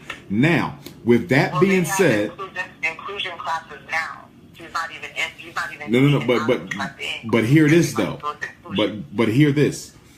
Special ed is a program, not necessarily a placement. And what I mean to say, special ed means that you have a disability diagnosis and that you receive some type of special ed support. Inclusion is still special ed. It's just that the placement is the regular class. In other words, you can be in special ed and the placement be the regular classroom, but it's still special ed because you're still in the computer with the diagnosis and you're receiving some kind of a service. So it's still special ed, which means they still getting paid, because remember, special ed is money. So they're still getting paid. So you want to exit him. You want to call that meeting, tell them to exit him, ask for the form that you can sign to exit my son at this time. Now, just so you know, if they want to, they can challenge your request, which means just like a parent can challenge the school and take the school district to due process, they can take you to due process. They can contact the state and say, we have a parent who wants the child out of special ed. We think he really needs this special ed. So we're now requesting a due process hearing, which means your son will stay in special ed until the hearing officer comes down to Albuquerque to hear your argument as to why you want him out, hear the district's argument as to why they want him to stay in, and then after they hear both arguments, because the hearing officer is a de facto judge, a special ed hearing officer is a de facto judge, and then after they hear both sides of the argument, they will decide whether or not to exit your son from special ed. Now, 95% of the time, they never challenge a parent who wants to take their child out of special ed. 95% of the time, they never challenge a parent who wants to take their child out of special ed. So, and especially for ADHD, I can see if he was blind or deaf or retarded or autistic, but you're talking ADHD. I don't really think you're going to have any issue pulling him out. They might not like it, but it's nothing they can do about it. It's really nothing they can do about it. So if you want him out, get him on out. All you got to do is call a meeting and request the paperwork to sign. Great. And then as far as the Parent Advocacy Association that we can get started chapter here, how do we go ahead and get that started? How many parents do I need to get started? Because there's no black identifiers in the state, and the governor literally pulled out all of the African American books out of the APS school library. Okay. Well, you need 7 members to start a chapter, and in order to start that chapter, someone, and it's pretty much the president of the chapter, which would probably be yourself, would need to attend a National Independent Black Parent Association Leadership Training Conference, which would have been held next weekend in Durham, North Carolina.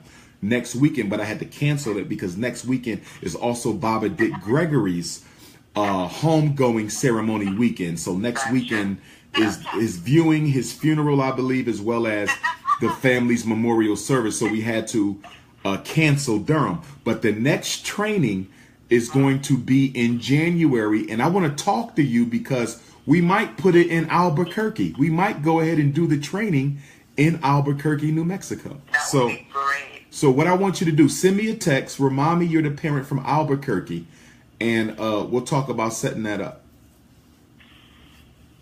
Sounds good. All right. Thank you, Dr. Johnson. No problem, love. Keep me posted. So much. All right. Before I take the next question, I wanted to let everybody know that on Monday, this Monday coming, I'm hosting a National Black High School Student Teleconference. So if you have children in high school, okay, if you have children in high school, 9th, 10th, 11th, and 12th, okay, at between 5 o'clock and 9 o'clock, on Monday, the day after tomorrow, this coming Monday, have them call back in from 5 to 9. I want to talk to the high school students because it's time to organize the babies. Yes, it's time to organize our high school students. So if you know of any high school students, if you have a youth group, if you have children of your own, it doesn't matter if they're high achieving or low achieving. It's about black teenagers. Please have them call into Dr. Umar's National Black High School Student Conference this coming Monday. Is there another question on the call? Yes, ma'am. Dr. Umar. Hello? Tampa, Say that again, sis. Dr. Umar? Yes. I'm calling from Tampa, Florida. Tampa, Florida. Tampa, Florida. Everyone else, please quiet down and mute your phones. Tampa, Florida. Go right ahead. I'll be in Fort Lauderdale, Florida on the 30th, but go right ahead. I know, and I'm looking forward to coming, but being that my job has given me time off due to the hurricane, I may actually have to switch shifts, so I'm not sure if I'll be able to make it down there. I really look forward to it. No problem, no problem. I'm on an important call. Can you just please let her have this space? I'm sorry about that. That's okay. So, I respect and appreciate everything that you're doing as far as helping the children and being able to give us the opportunity to call and ask these questions and get insight and everything that you're doing. My question is in regard to, I guess, what you think about it as far as trying to develop, I guess, like a homeschool organization. My personal life experience and, going on, things that I learned, I studied under Dr. Kiambon and Dr. Bell, and when I reflect over the things that happened to me as a child, I really realized, oh, wow, this is what this is, systemic racism. And I understand that some children can go through the public school system and they're not scarred. But then other, black children, some black children can go through the system and they're not scarred. And then others come out with, all kind of issues. And because I was actually in special learning, I had special learning disability class. And I would see other kids and I said, well, why can't I be in that class? Why can't I be in the gifted class? And I had a mother, I had a great mom. I have a great mom, but she didn't really know how to advocate for me. She didn't really understand how to advocate and, fight for me. And I had one teacher said, she needs to get out of this class. You actually need to test her for gifted. And from that point on, I was pulled in. I have a doctor's degree now. But being the fact that I didn't have somebody that understood how things work and it was systemic racism, I didn't have anybody to fight for it. So, well, until later, thank God somebody did come along. But my thing is, in some instances, we can't, you should think that every child should be treated the same. Every child should be treated with respect. But we know that that's not going to, we know that that's not what's going on. So, I'm looking at trying to, I guess, develop some kind of, like a homeschool organization, not a platform to test the children and have, because here in the state of Florida, you can actually do your independent homeschool. You can do your testing, that, you know, the state testing and everything, and you can teach your children at home. Because actually, my son was homeschooled for a few years, and, you know, he does well academically. He's not now. He's in high school. But he's doing well. So I'm looking into trying to develop, I guess, like organizations of mothers or people that are able to stay home. So I guess maybe like I'm not sure if it's like a co-op, but maybe you can get like 5 or so kids together and homeschool those children, or homeschool those kids in a group. I'm not sure if logistically or even if it makes any kind of sense. But that's something that has kind of been on my heart, is a, you know, a way that we can kind of start trying to educate our children, because everybody's not going to be able to, like what you're doing, develop a school. But I guess I'm just trying to look into solutions that can kind of do. Right. Well, with the National Independent... More quickly. Yes, ma'am. With the National Independent Black Parent Association, every chapter develops a homeschool committee. There's 7 chapters. 7 committees in each chapter. There's a special ed committee that deals with special ed issues, including but not limited to such things as the overrepresentation of black children in classes for the learning disabled. They look into black children being placed in special ed full time. In other words, being overly serviced. They look into poor instruction in special ed programs. They look at special ed being used as a jailhouse for black boys. The second committee is discipline, where they look at suspensions. They look at black kids being sent out to class too much. They look at expulsions.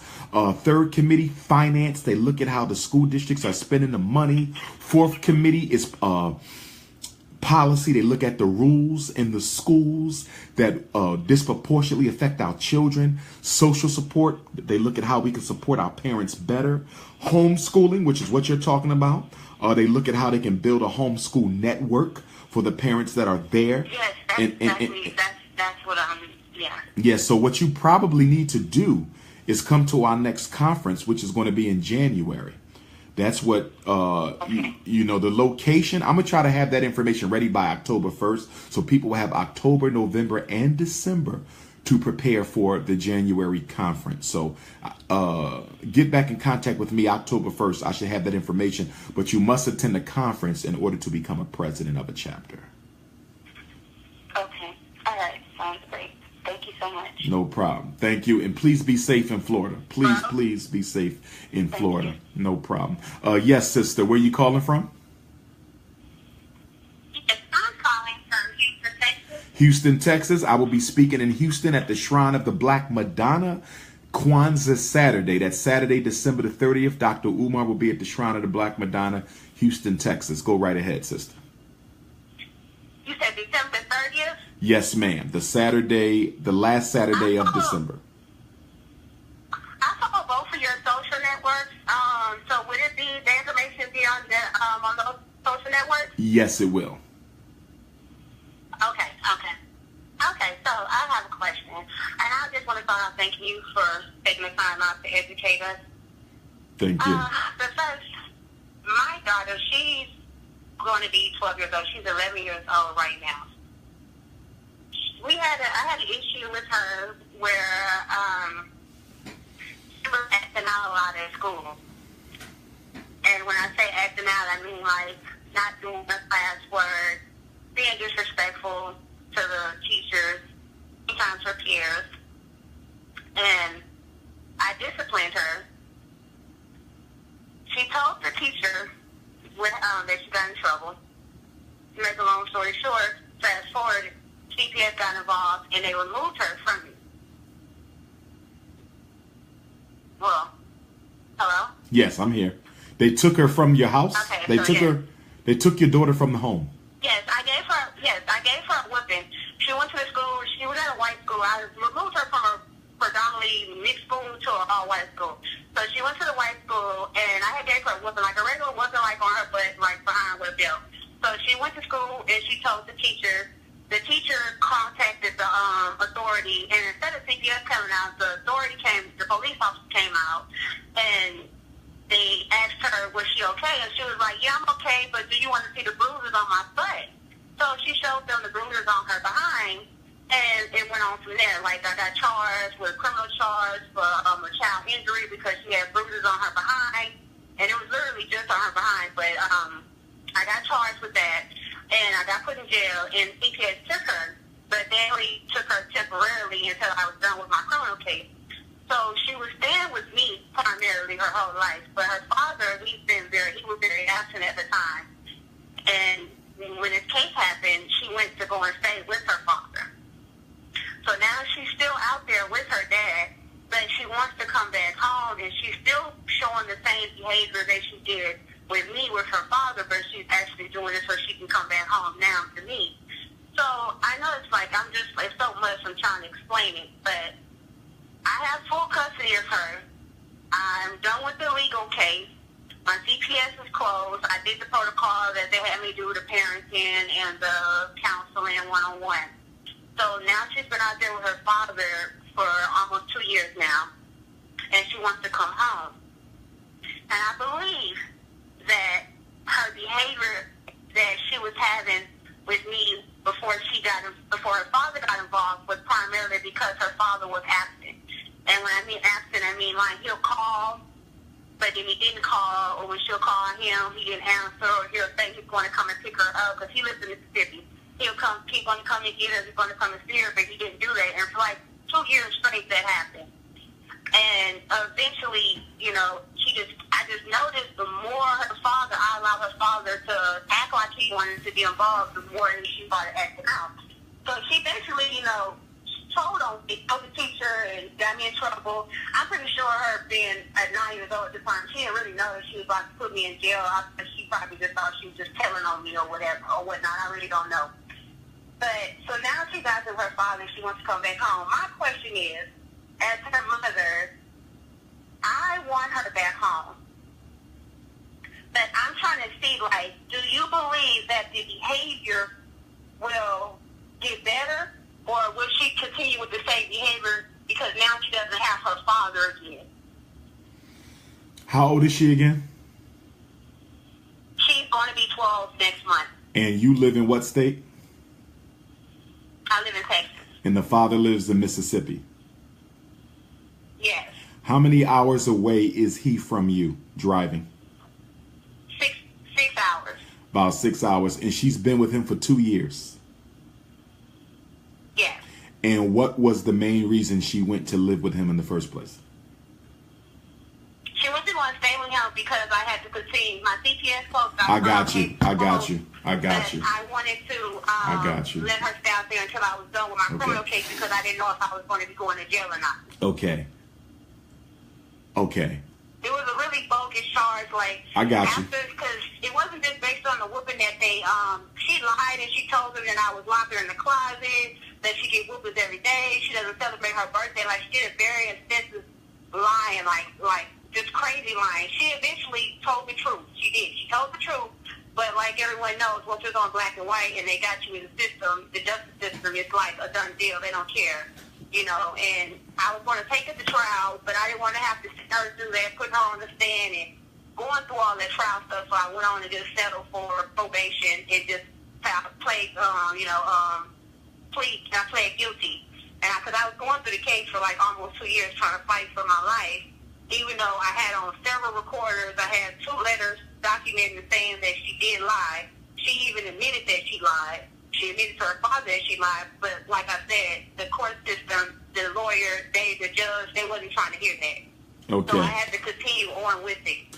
let me ask you, why do you think your daughter, she was 9 at that time, but it seemed like she was going out of her way to paint you in a less than stellar light to the authorities?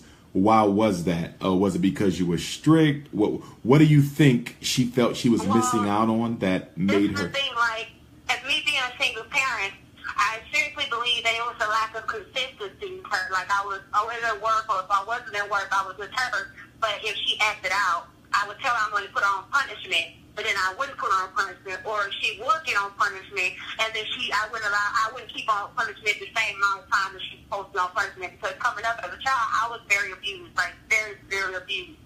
And I had barely disciplined her physically. So when she finally got that whooping that I had been like promising to give her, it just like something she just went AWOL, like, oh no, she didn't. She just lost her mind. She put her hands on me. Because before it was like I said, it was a lack of consistency, and I just like, oh, I'm gonna get on your behind, or I'm gonna, put you on punishment, or I put her on punishment, but then I feel bad because I'm at work, so now you gonna punish me on my off day, and now I feel like I can't spend time with you, so I'm gonna allow you to go ahead and go with me to the movies, or go to the park, or go to the museum, and spend that one-on-one quality time with her that I wanted to spend with her, even though the week prior she's supposed to have been on punishment because of her behavior at school. Okay. Was there any trauma in her life prior to going to live with her father? Did she ever experience any sexual abuse, emotional abuse, anything like that?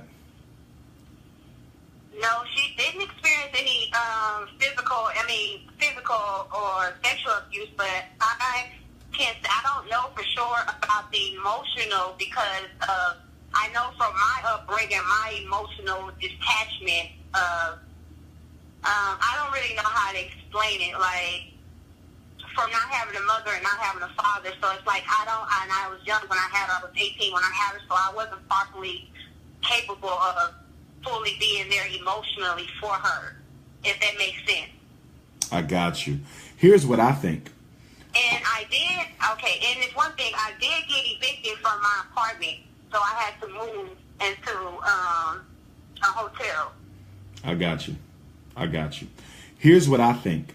First of all, is the father aware of the fact that his daughter wants to return home with her mother? Is he aware? He is aware, and he's telling her that even though, because she's acting out with him, and he's like, even though you acting out, you're not going to go back home to your mom. You're either going to go stay here and be good, or you're going to go to foster care, because you put your mom in jail. Okay. And, you can't go back out there and do that to your mom. Okay, she's acting out at the father's too. That has me thinking there's more going on with her than what meets the eye. What is she doing at her father's? What type of acting out is she engaging in? Lying a lot, not doing her classwork, literally 30 plus 60 equals snake. Like, this is what she's doing. Okay. But, she'll not apply herself on a test, and then she'll write a note to the teacher and tell the teacher, I tried my best, can you please give me some points? But they're really not her best, because previously when she was staying with me, they tried to put her in resource, but she took the test and she didn't qualify for resource, so that wasn't the case. So they thought that was wrong with her. Oh, maybe she needs to go. She has learning, but she doesn't have a learning disability. So that was out the window. Okay. So it's just that behavior, like lying a lot, not doing her work, not coming home with her homework. The same behavior that she had with me is the same behavior that she's doing with her dad. Okay. Something's missing from the story, and you may not be aware of what it is. So I'm not insinuating that you're leaving something out, but something's missing. I'm looking at the age of the onset of the dysfunctional behavior. 9 years old for a girl is very young for them to begin engaging in those types of extreme behaviors. And then to go to the other parent and the behavior continues, the dysfunctional, oppositional behavior continues. There's something missing. What type of relationship, how would you describe your relationship with your daughter, and how would you describe her relationship with her father? Okay, with me and my daughter, very close. Like, she got to work up in the morning, and we pray in the morning before she goes to school. She get out of school, I'm picking her up. I'm making sure that she, asking her how her day was, like communicating with her, having, like, whenever I have time, if I'm not at work, I'm trying to spend time with her, mostly, like, financially, spending money on her and taking her to places and stuff like that. And how would she describe your relationship, though? When she's cooking with me. How would she describe her relationship with you? Like, if I said, how was your relationship with your mother? What would she say? What would she say? She'll tell you that she loves me. Like, she loves me. She loves being around me. Like, even now, that she's not with me, she sleeps with my picture, like, every night. Like, and we speak on the phone every day, and, when I can go down there and see her, I go and see her. We sleep in the bed together, like. And how would you describe? Dress up. How would you describe her relationship with her father? Well, her father, he just became a part of her life when she was 9 years old. So he's mostly trying to make up for the time that he wasn't there, but he's doing it basically with material things because he has another woman that lives there, and she's expecting a child, and then he has another play child that he takes care of. Okay, you said he has a play child. Hold on. The play child. How old is the play child that he takes care of? She's 3. Okay, she's 3. Okay, how did he end up with the play child? Whose child does? His ex-girlfriend adopted his cousin's daughter. His ex-girlfriend adopted his cousin's daughter and gave his cousin's daughter to him to raise? They both share custody of her, basically, because they were together when she adopted him. So she goes back and forth with both of them. But primarily, she's always with him. Okay, and his girlfriend is expecting a child. So there's a 3-year-old in there. Yeah. There's a soon-to-be newborn in there. And then we have the 11-year-old biological. How much attention is she getting from her father? Because he has the play child, the girlfriend who's expecting, a baby soon to come. I'm wondering, is your daughter getting the type of attention she needs from her father, the one-on-one? And is that the reason she wants to come back to you? I don't believe that she is, and that's an issue for me because even when I'm on the phone talking to her little play sister or whatever is like right underneath her, or or her dad is like somewhere else, or he got company, or he's with his baby brother, or he's dealing with the child. He just does like the normal things, like cook for her and wake her up and get her ready for school, and let her watch TV, or let her ride with her to the barbershop, but you give me a haircut, so she's not really chilling with you. She's giving me a haircut, so it's not really one-on-one time at all. Like no one-on-one time, really. Let me go back to when she lived with you, because every behavior has a function. When she said all that to the authorities in an attempt to get away from you, was it because you were not spending the time with her that she needed as well? I know that was what it was. Okay, you know that's what it was. So basically, she has been dealing with, at least from what she perceives, as emotional neglect from both parents. Emotional neglect. First from mom, now from dad. Would that be correct? Yeah. Okay. I truly believe that. I believe it is too. I took my one-on-one counseling. She brought that to my attention, so I'm aware of that. Okay. And you don't have any other children right now, correct? No. Okay. I think it's time for your daughter to come back. I think it's time for your daughter to come back. Do too. I think she needs the one-on-one attention from mom. Y'all need to heal your relationship. And then I think that once dad gets a little bit more stable, once the new baby comes, she can start going back over there to spend time with him. Maybe 1 week out of a month. Maybe y'all could split it 50-50. But she needs to come back to you because his environment ain't stable now. Yours is. And plus the two of you need to rectify that relationship because she's not really at the age where I would want her to be with her dad full time. Now, if this was 15, 16, 17, she's cutting up. I say, okay, she can go with dad at that time because she's already got enough emotional nurturance and guidance from her mother, because it's your job to teach her how to be a lady. It's her daddy's job to validate her actual womanhood. So I think she needs to come back to you for a couple years and get what she missed. Y'all both need to get from each other what y'all missed. And then if she needs to go back to dad later on, I think that might be okay. But she needs to come home. But in the meantime, he needs to stop saying things like, you're the reason your mother went to jail. You don't say those types of things to children. So he needs to stop saying that. And he definitely don't need to be threatening her with foster care. Because remember, we're talking about a child who already feels emotionally neglected. So with that in mind, why would you threaten an emotionally neglected child with more emotional neglect by telling them they're going to go to foster care? So you got to get your daughter back, because if you don't, I'm afraid that this trajectory sounds like teenage pregnancy waiting to happen. Because when girls don't really have that emotional bond, they start trying to get it from another boy. And that's why we have this teenage pregnancy issue. It's not about sex. It's about that emotional support that our daughters desperately desire. So yes, it's time for her to come back. Yes, it's time for her to come back. I absolutely believe that, because she is very intrigued with boys right now. Like when I asked her about who's in her classroom, she names the boys. I don't have any girls that she names really, and I truly understand what you're saying, and that's what I feel like she needs to be home with me. And someone was saying like, well, what effect do you believe that that's going to have on her by removing her from her father after she just got in a relationship with him and she's just not getting to know him? And I feel like I can't be concerned with that part. I need to be concerned with getting me and my daughter's relationship on track. Right. Well, you got to be concerned with both, because they're both important. Her relationship with you as well as her relationship with her father, because she's going to need him, especially as she starts to date, 5 years from now. But now that he's active, he can, like you suggested, get her during like once a month or during summertime or Christmas, during holiday school breaks, have that kind of father relationship with her, but be with her mother primarily. Exactly. So, but I think the three of you need to sit down.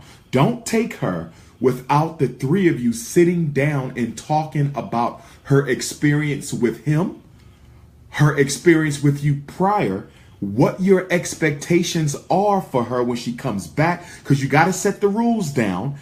But then also, she should be able to have some expectations for you as well. Mommy, I want to spend more time with you. Mommy, let's get a clear understanding before she comes back. Don't do that after she comes back. Do it before, so everyone is on the same page. Okay. Yeah, that sounds good. That sounds really well. Like, that's good. I just needed to hear it from a professional instead of hearing it from, someone that is not really equipped to just give me their opinion.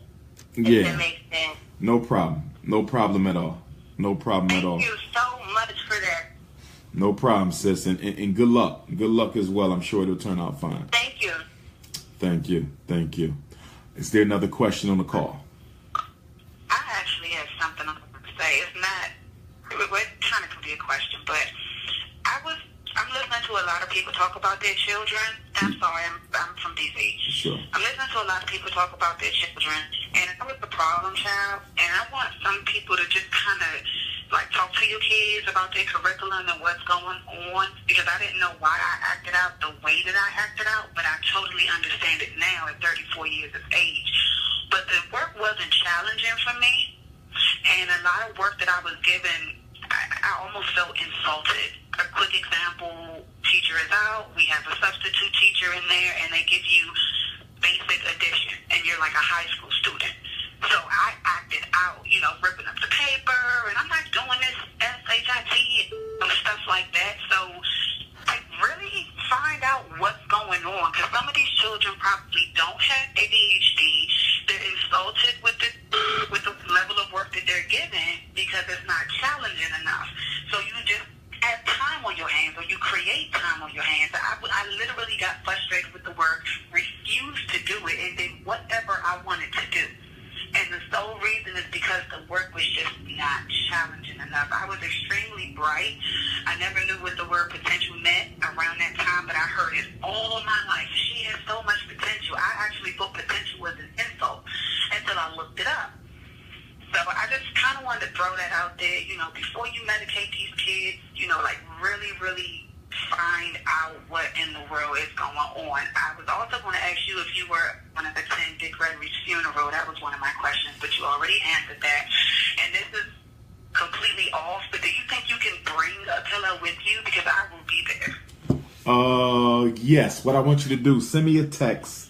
Now, his funeral is on Saturday, correct? Yes.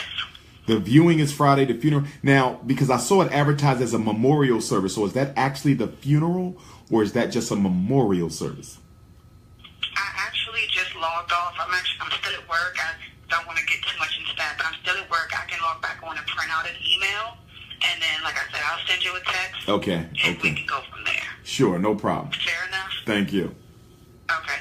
No problem, but y'all just please, you know, talk to the kids, see what's going on. And one other thing, their cultural differences. My family background is my family's from Nigeria, but I was born and I was raised here. There's a lot of new work going on with this weird math. I forget what they call it, Common Core math, and it's so crazy. And I'm noticing that a lot of parents are not even able to help children with their homework. So sometimes you try, like, just please get involved with the curriculum, because a lot of people, if you really pay attention, you'll notice that your kids are changing at school. They may be okay when they're at home, but there's a lot of influences. But just check the curriculum, see what's going on. A lot of it is insulting to children, and I think that's part of the reason why they act out. Or that's why I acted out anyway, so I just kind of wanted to mention that, so it's in the back of y'all's mind. Okay, no, good point. Good point. Thank you for that too, sister. Thank you for that. You're very welcome, and I'll send you that text. Will do. All right. All right. Bye-bye. Is there another question on the call?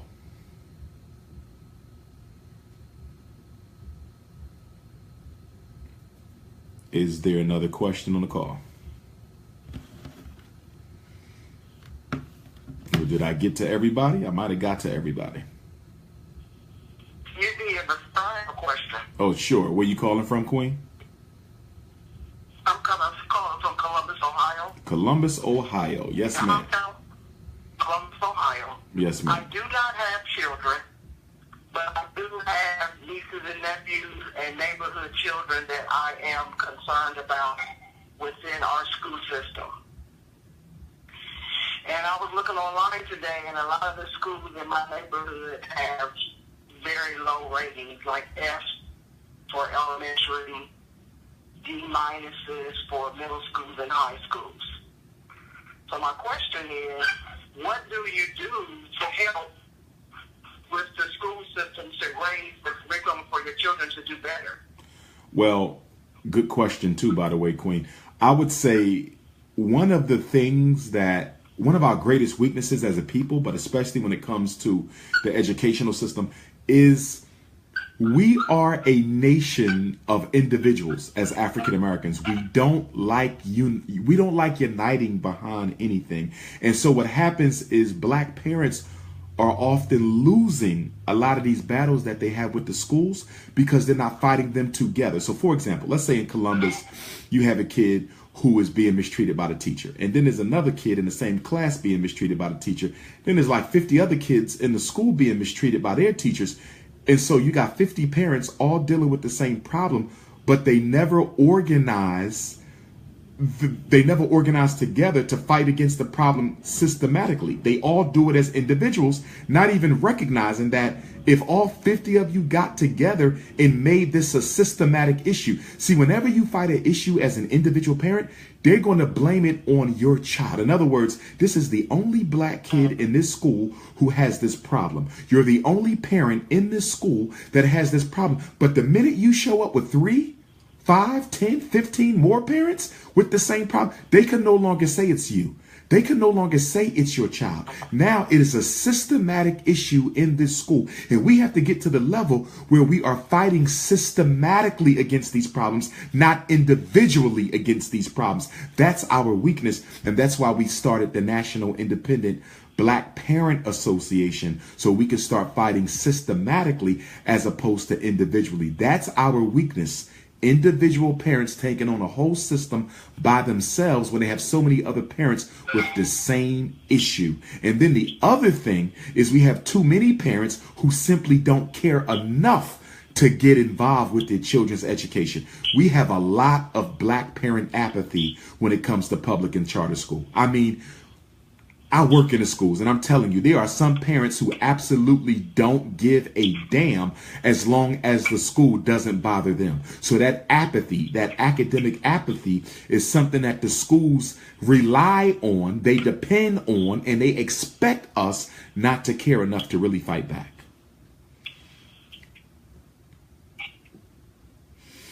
And, you know, I would love to have you, you know, join the National Independent Black Parent Association. And I may be coming to Columbus soon as well. The pastor of the church where I'll be speaking at tomorrow here in Buffalo, New York, he is the former pastor of an AME church in Columbus, Ohio. So I'm going to be speaking with him tomorrow about seeing if he could arrange for me to speak at his former church in Columbus, Ohio, because I haven't been to Columbus in over 3 years. So I'm well overdue to come back. So hopefully I can make that happen before the end of the year. And what did you say the National Black Organization of Parents? What was it? NIBPA, National Independent Black Parent Association. National Independent Black Parent Association. And you can take my number as well if you want to, Queen Mother. You got a pen? Yes, sir. Okay, it's 215 989 9858. Okay. Okay, well, thank you. No you problem. So much. No problem. Thank you for that. Thanks for the call. Yes, sir. Is there another question on the call this afternoon? Yeah, I have a question. Sure. And before you ask, for the people who are asking what's the call-in number, the call-in number is 857-232-0158. That's 857-232-0158. And the access code is 870-864-POUND. 870-864-POUND. Again, just to let everybody know, Dr. Umar Johnson will be speaking here in Buffalo, New York tomorrow, 4 o'clock, St. Luke AME Zion Church, 314 Ferry Street. Also, I'll be speaking in Fort Lauderdale, Florida, September the 30th. I will be in Paris, France, October 3rd to the 9th. Oakland, California for the Black Panther reunion conference on the 13th. Trenton, New Jersey on Sunday the 15th. La Martinique, the island in the Caribbean. I'll be there the 28th and 29th. Long Beach Black Consciousness Conference at Long Beach State, or is that Cal State Long Beach? I'll be there November the 18th. Johannesburg, South Africa, November the 24th. Queens, New York, December 3rd. Angola, Africa. I'll be speaking at the Pan-African Conference in Angola on December the 3rd. Houston, Texas, December the 30th. I'll be in Germany for their Black Consciousness Conference in March. Japan in January. But plenty more dates to come. Go right ahead, sister. Hi, my name is Shafina, Yes, ma'am. and I had a question. I have custody of my two nieces, and I was trying to figure out what I could do to keep them like in a straight narrow path. I have had them for the last 5 years, and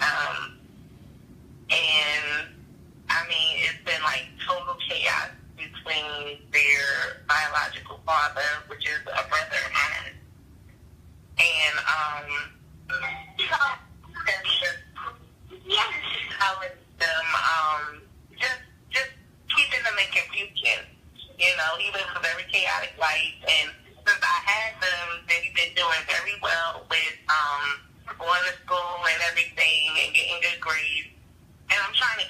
there, but he fills them with so much negativity. It's kind of worrisome to me because I don't know what I should do so they won't get deterred from what they're doing now. Do you kind of get what I'm saying? Now, okay, you have custody of your brother's children, correct? Yes. Okay. Is there a reason why he doesn't have the custody of the children?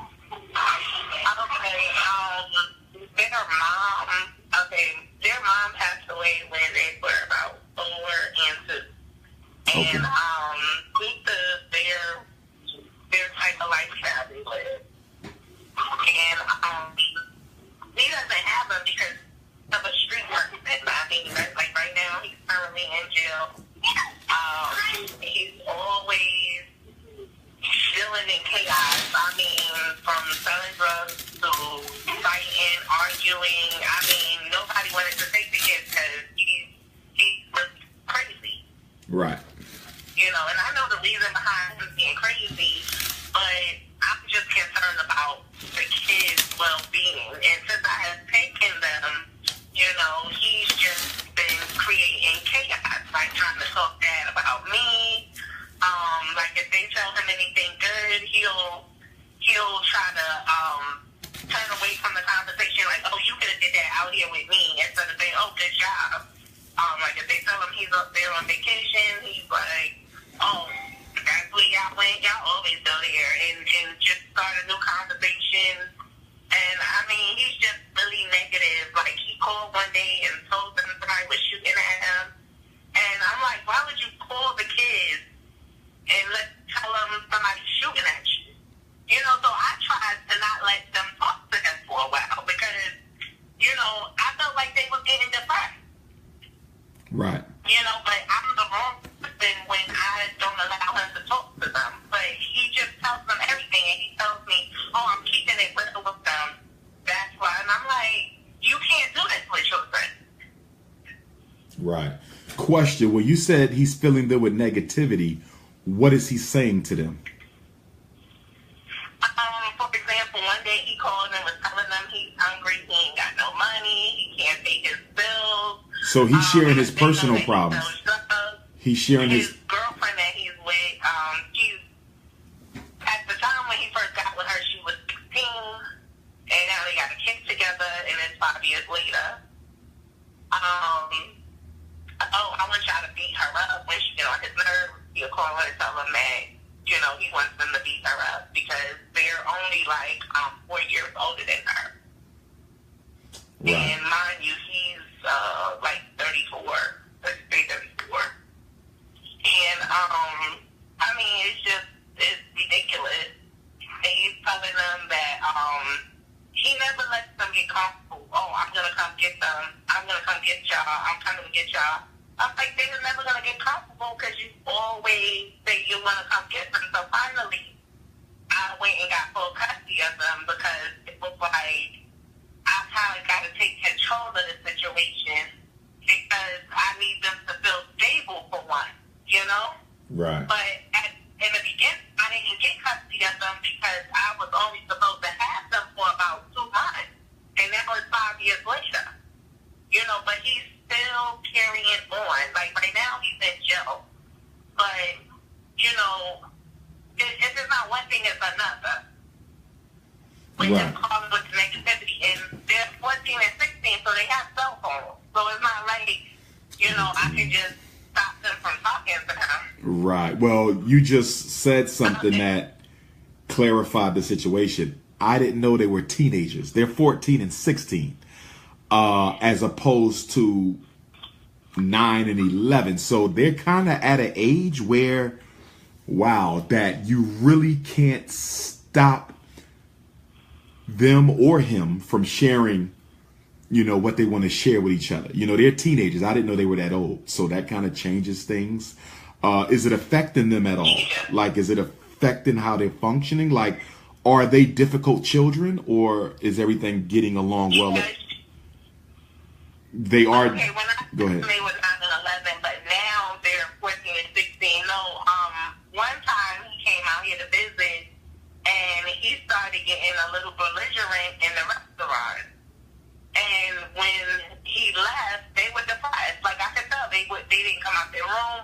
laying down. She wouldn't get up. She was barely eating. You know, Counseling, family counseling, family counseling. It's going to, okay, when he comes out of prison, you're going to have to start family counseling with him. Someone who's going to have to teach him how to interact with his... He don't believe in counseling.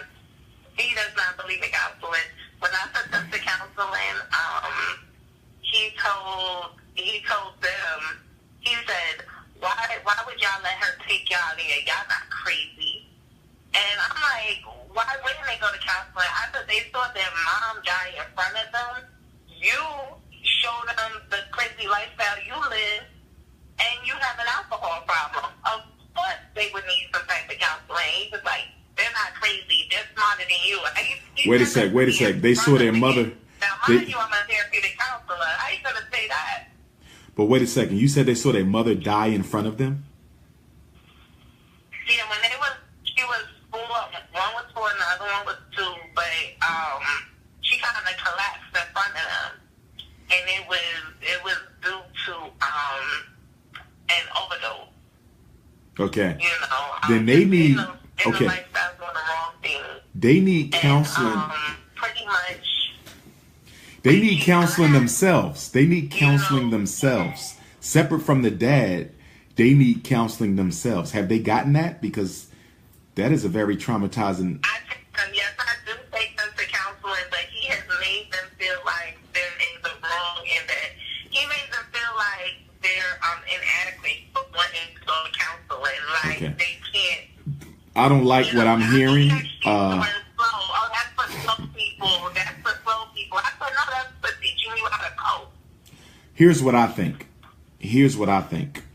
I think it's time for you, as his sister, to give him an ultimatum. You're going to come to counseling. First of all, you're going to get counseling for yourself because you got issues. But you're going to come to counseling with your children as well. And if you refuse to go, I will have the court eliminate you from visiting with these or communicating with these children. I will have the family court judge prohibit you from interacting and communicating with your children if you do not go to family counseling. I think it's time for you to give him an ultimatum, because this sounds like he's emotionally traumatizing these children who have already been through enough seeing their parents die. That's how I got custody of them, because I told them all of this that was going on. And I did this already. I told them, I said, you need to come to counseling with the kids. I will not be involved. You and the kids go sit and y'all talk. And he told me no.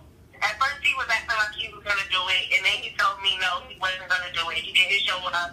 So when I went to court, I told them about everything, and I also told them that, well, first he didn't even show up to court. Let me say that. He didn't even show up to court. And I told them, like, is it possible y'all can limit his visitation? And they was like, no, we can't limit his visitation. You just got full custody, and if you don't allow him to see the kids, he can't see the kids. And I'm like, yeah, I understand that, but it comes to a point where he's still calling, because I don't think, I mean, they're in a different state of them. I don't take them to see him, but they still talk to him on the phone, and that's where the emotional damage comes from, is over the phone conversations. Okay. So then you know what then what needs to happen is, I think the three of you, the children and auntie, need to go to counseling together as a family to talk about, to help them process what they're going through, and to help them decide if they want to continue to go through it. Because if they're answering the phone, it could very well be because they feel guilty about not talking to their dad when he wants to communicate. So I think they need to talk about that in counseling. You know, how do you feel about that? You know, y'all don't like the negative information, but that's your dad. They need to process that and maybe come up with some strategies for how they want to deal with it. Maybe they need to be told that it's okay to not take some of the calls. You know, maybe they need to write their father a letter and tell him how he's making them feel, because it doesn't sound like he's ever heard from them as it relates to how they feel about him and what he's doing. Maybe they're intimidated. So it might be time to write a letter. Maybe it could be a counseling session where they actually write a letter to their father telling him how he makes them feel. But because he's not participating, I think counseling can still involve him to an extent as a silent participant, as an invisible participant. But I think counseling needs to focus on their relationship with their father and how they can navigate it. Because, it's going to get to a point where they're not going to want to be around him when they move on with their lives. And I don't want that to happen. It just sounds like he's at a place where he needs to work on himself and stop contaminating their life with his negative energy. But he's not going to do that because maybe he feels that his children are the only ones who care about him, or whatever the case may be in his own mind. He has had 4 more kids and have one on the way. He's been living with me for the last 5 years, and he has not gave me not one penny, which I'm fine because, God bless, I'm in a situation where I'm okay to take on these kids. But, it's been very stressful for me, and I've been talking to them. I taught them about alcoholism. I taught them about how counseling does help people, and I tried to use the example about like coping and everything like that. And one day, one of them had overate some ice cream, and I was like, "Remember, I told you not to eat all that ice cream, and you ate it anyway, and it made you throw up all over the place." I was like, "Now imagine if you would have listened to me, you wouldn't have had that problem." I said, "But when you talked to your father, he told you it was okay to eat all that ice cream, right?" And he started laughing. I was like, "Yeah." I said, that's how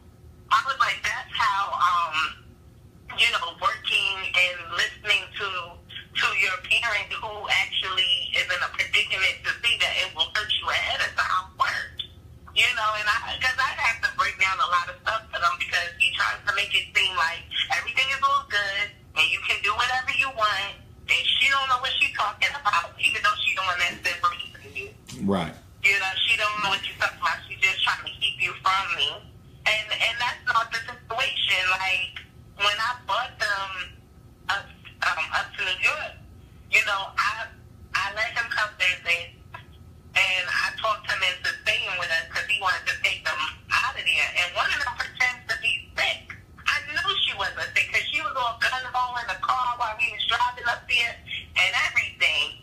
And once we got there, she heard he was coming. All of a sudden, she said her stomach was hurting, and I felt like it was either her nerves was bad, but I mean to the point that she came to me crying and asked her, "Can I just stay with you, please? My stomach hurts. I don't feel well." And the same one, she also broke down in a therapy session and started crying and saying she didn't want to leave me.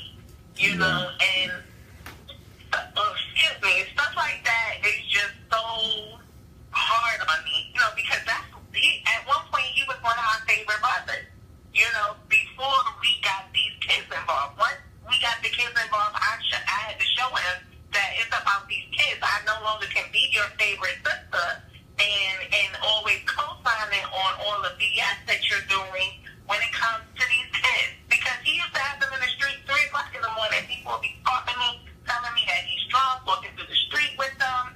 And I'm telling him, like, you can't do that. And he's like, "Oh, well, I mean, we took a cab. We wasn't walking. We took a cab." No, you can't have 2 little girls in the street 3 in the morning and you're drunk. He has been in a fight with them there. He has got hit in the head with a car while they're there. They seeing this. They seeing all of this. They know more about hustling than I do. And I don't know nothing. I got you. And now it's to the I'm like, where I go with them, because I'm just to the point that right now I have them on. They didn't do their chores, and I've already heard some negative stuff he was saying. So what I did was I took their cell phone, and I really didn't take their cell phones because they didn't do their chores. I really wanted a reason to take their cell phone so they didn't have to listen to him, because if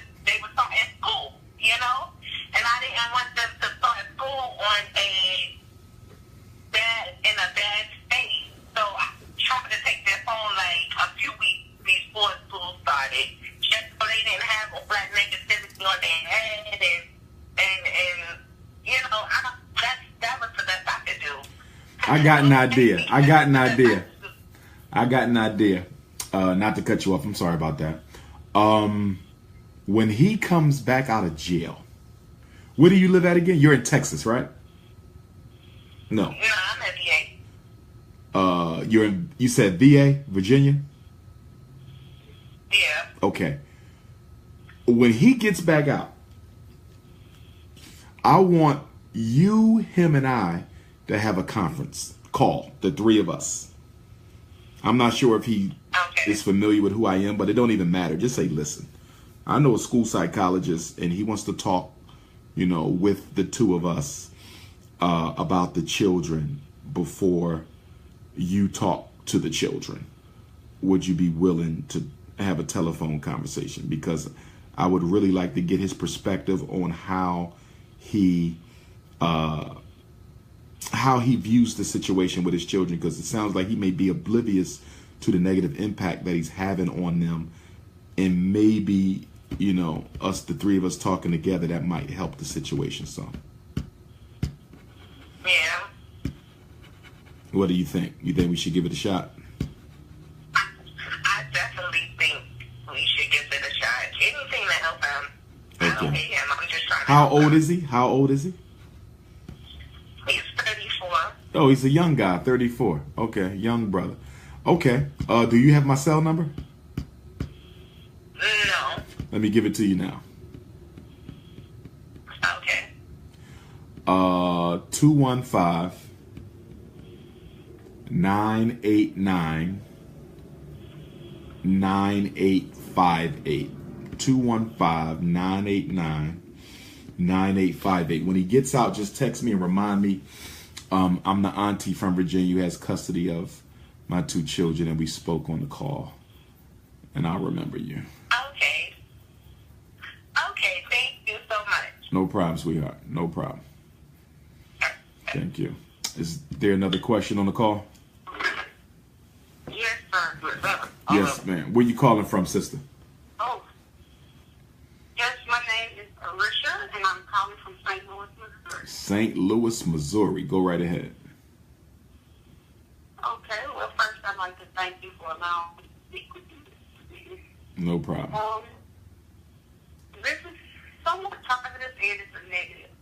I'm actually a bit confused on what I should do with my situation.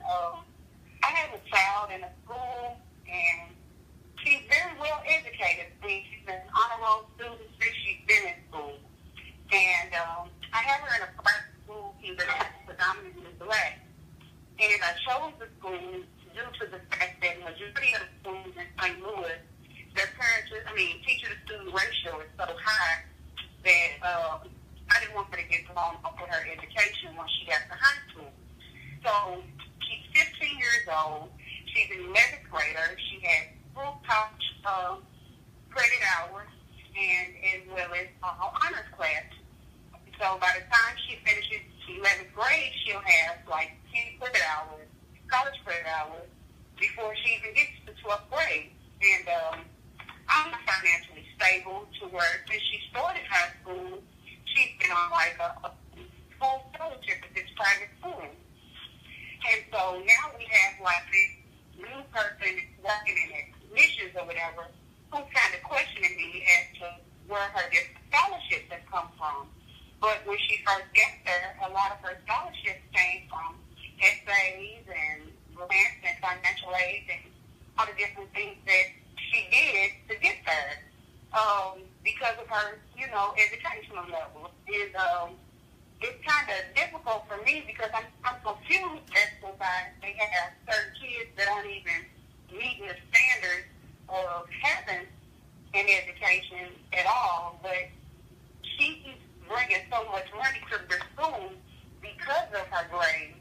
I mean, people are coming meeting her. They have $1 million people coming up in this school that want to sit down with her, and they're giving them funding. And then this year, they're actually, pulling me to the side now that I have to pay a tuition, and I can't even find ways to even get her booked. And I'm like, and they're doing it a lot of the time in front of her. And so she, from 15, I think she's pretty strong. but it's starting to look like it's taking a toll on her to where it seems like they're trying to break her down, but it's an all-black private. And so it's kind of,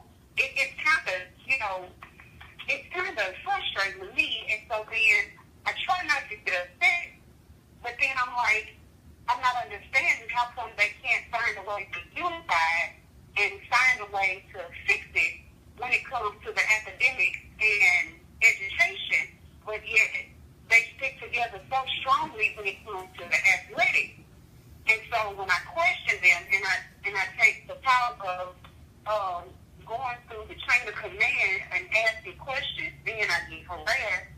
And so when I first started asking the questions and I went through the chain of command, it was like I started getting emails, and then next thing you know, that's when they drew me the whole better about the tuition thing. At first, they weren't even saying anything about tuition. Now, all of a sudden, once I started saying what I had to say, then they said I had to pay. So it's like thinking, now it's too late. Should I take her out of school or try to find a way to pay for her to stay there? Because now she's, off of the finish line. Are you able to get any more scholarships to cover the cost? I mean, I don't even know where to start. Okay, so basically they're harassing, if I'm hearing you correctly, they're harassing your daughter about her tuition. Pretty much. I mean, I don't think that's appropriate. I don't like that. Adult conversation should be between adults. No child should ever hear from adults at their school about their parents' challenges getting the tuition paid. For me, I would have a problem leaving my child there if they did that. That's very disrespectful. It's insulting, and it's harassing. Why are you talking to my child about tuition? Obviously, she can't pay it. She's a child. I don't like that. But it also sounds like you might have to get her out, unfortunately, if the tuition can't be paid, because they're creating an unhealthy environment for your daughter. Now it's almost, she probably feeling like she don't want to go, because when she see them, they're just giving her a look like, where's the money? So, I mean, I think you have to decide whether or not you're going to be able to cover that bill. If not, I think you got to get her out of there, because it may be becoming an uncomfortable environment for her. I mean, because she just recently, all of a sudden, she's like, I don't feel good, and I'm like, what do you mean you don't feel good? And next thing you know, now she's sick, and I had to, I'm like, just randomly, now you're getting sick at school, and, her mood is kind of switched up a little bit. And I'm like, I don't like that. I finally had tried to get her involved in a sport, but she wasn't really big in sports. And then we had the coach tell her in front of her face, there's a strong possibility you may not make the team, because I already got girls that are still slide. And, so I'm just like, I don't know. It just seemed like at one point I thought, because it was a all-black school, I don't like saying black at all, but and because there was just so many people filled with melanin in this school, that they would all come together and act like they had some sense. But no, that don't mean nothing. That don't mean nothing. With the rise of recording started. With the rise of Obama, coonism is back in effect. So a lot of black people are definitely down with the coon psychology. They're down with the coon ideology. We are cooning. Black America is back cooning like we've never cooned. We ain't cooned like this in a very long time. So just because they're black, that don't mean anything. We are dealing with the return of the coon, unfortunately. But I think it's time to get your daughter out that school. Give it a little bit more time. See if you can, make the ends meet financially. But because it's the start of the school year, if you're going to get her out, we need to move her kind of soon. So that's a decision you probably got to make in the next 2 weeks, because it's early. So you don't want her to miss too much at the school she's going to be transferring to, because no two schools are on the same curriculum calendar. So if we have to move her, we need to move her soon, because the good news is we're still at the start of the year. So she hasn't missed too much, but we don't want too much more time to go. I think we got to get her out of there by the end of September if we're going to do it. And they kind of like, the lady in the financial office, she, ever since I keep up with all my paperwork, and so when she said when she put the letter in the mail, it wasn't dated at all. And everything is usually dated, and I keep up with all my paperwork. And so, she's like, well, I have to speak with management. And so I keep calling her every week, and she's like, well, I haven't been able to speak with the last person who was in charge who no longer works here. And so I'm like, are you prolonging this so that I'll be bound to a contract, so if I fall back, that I still have to pay this amount, So then it's like, it would be no reason to even withdraw her. How long has she been there? How long has she been at the school? How many years? Since her freshman year. Oh, she's been there since her freshman year, and she's now a junior? She's now a junior. She's been on full scholarship her freshman year. Why did they take the scholarship? What happened to the full scholarship? The lady said that she never could. Since she got there like last year, she said she couldn't figure out where all of these funds were coming from. I said, well, they were given to her from the school. She was like, well, we don't understand why the school would give it to her. I said, what lady? What lady? What is the lady's position who said that?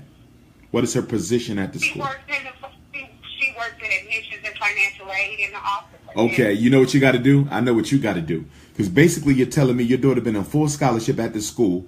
A new person comes into the finance office and they cut her money. Am I hearing that correctly? Yes. Okay. You need to write a letter to the chair of the board of trustees or directors for that independent school. You want to meet with them. Every parent, even of a private school, has a right to meet with the board of directors, the trustees that oversees that school. Every school got to have one by law. You got to have a board of directors, and you want to bring this case to them. You want to bring this case to them because this almost sounds like some racial discrimination. It sounds like a certain racist has joined the school team, and they don't like the fact that this black kid is going for free, and they cut it. And I'm surprised that the principal let this happen and whomever else let this happen. But I think you need to write a letter to the board. Before you go, you need to write a letter and have a hearing. I'm requesting a hearing with the board of directors to find out why this person was given the power to eliminate my child's full scholarship. That sounds like racism to me. And I might even say that at the meeting. This sounds like racial discrimination, that y'all allowed this person to come in here and because they have a racial bias against African-American children, cut my daughter's scholarship. Get that letter done ASAP. And if you need me to look it over before you send it in, you can call me and read it to me over the phone or email it so I can look at it. You need that letter to the board. Okay. Yeah, do that. Do that ASAP, because if we're not successful... I don't. I'm like, she's been an honor roll student for her to be 15 years old. She got all of her community service hours done her freshman year. I mean, she works for job helping and training minors. I mean, she already getting 10 credit out, college credit hours. Yeah. Write your letter, Queen. Write your letter. I don't want her to have to leave. Get that letter done, though, because if we do have to move her, we still want to try to get her out there before September. We can get all this done. Find out when the next board meeting is. Find out when the next board meeting is, because you need to be there. You need to be on the agenda at the next board meeting. If they haven't had their September meeting yet, you need to get on that agenda. So you really need to move quickly. Okay. Well, thank you so much, Dr. Umar. Thank you. Thank you for the time to speak with me. No problem. Keep me posted on that. Okay. What? Okay. Is there another question on the call? Hello? Dr. Umar, I have a question. Let me go with the brother. Where you calling from, good brother? Dallas, Texas. Dallas, Texas. That's a place I need to get back to as well. Go right ahead, my brother. Okay, my son, he's in the Mosquito School District. Okay. And he's in special ed, but he told me that they've only got him in one class, which is English. And I thought once you're in special ed, that meant that you were special ed for all subjects. And I'm trying, he's in 8th grade right now, and I'm trying to talk to him over summer. And I want him to get out of special ed totally. So he told me that he's in special ed for one class, which is English, and he's in general classes for his other classes. But he also has 2 teachers in some of those other classes. Okay. And I was wanting to know what could I do to help him totally get out of special education. Who has legal custody? You or the mom? Who has custody? She has, we both do, but they live with her. Okay, they live with her. Anytime he calls me, I can pick him up 2, 3 o'clock in the morning if he want me to. But okay. We have a pretty much open. This is not nothing is denied. You know, if I want to pick him up, and I can go pick him up without any issues. Because he's at that age now where he's been kind of. What? How old is he? How old is he? How old is he? He's 14. 14, 9th grade. Yes. Okay, 14. 14 in the 8th grade. Okay. What is his learning disability in? Okay, you said he only gets English for special ed, correct? Correct. So what is his disability? Is it reading? I'm wondering what his disability is. It might be reading. Does he need that class? Does he need special ed at all? Because he's only getting it for one class. So naturally, I would have to ask the question, does he need it at all? Man, I don't know. I went to an IEP meeting last year, and I signed the paperwork to keep him. No. What do you feel? No, I'm asking, what do you feel? Do you feel he needs the special ed at all? Because he's only getting it for one class, which is good. I'm glad. He's only getting it for one. So my question is, does he even need it for that? Like, does he even need special ed? Does he feel he does? Does he? Really can't ask. I'm not really sure because I have a workbook in English. Okay. But I have he's really smart in math and all of his other subjects. But English I haven't. He lies to me a lot about doing homework, and I try to get him to do the. They don't give him textbooks. Everything is online. I don't really like that. I don't like that either. I don't like that either. And it makes it hard for me to help him because I don't know exactly what he needs, what I can help him with. Like he brought some homework home, and I essentially asked the teachers they email me a copy of the handouts that they're giving him for class and come over just in case he may not want to tell me about it because he don't want to help it. But we have an issue with that too. Yeah, I feel like him and the mom need to have a serious conversation about whether he really needs that or not. Because me personally, I don't want him in special ed at all. He's in high school.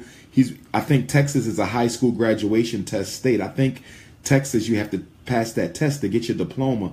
So I really don't want him missing no major regular ed classes. I would just like to see him exited. How long has he been in special ed? What grade was he originally placed in special ed? Around the 3rd grade, I believe. 3rd grade.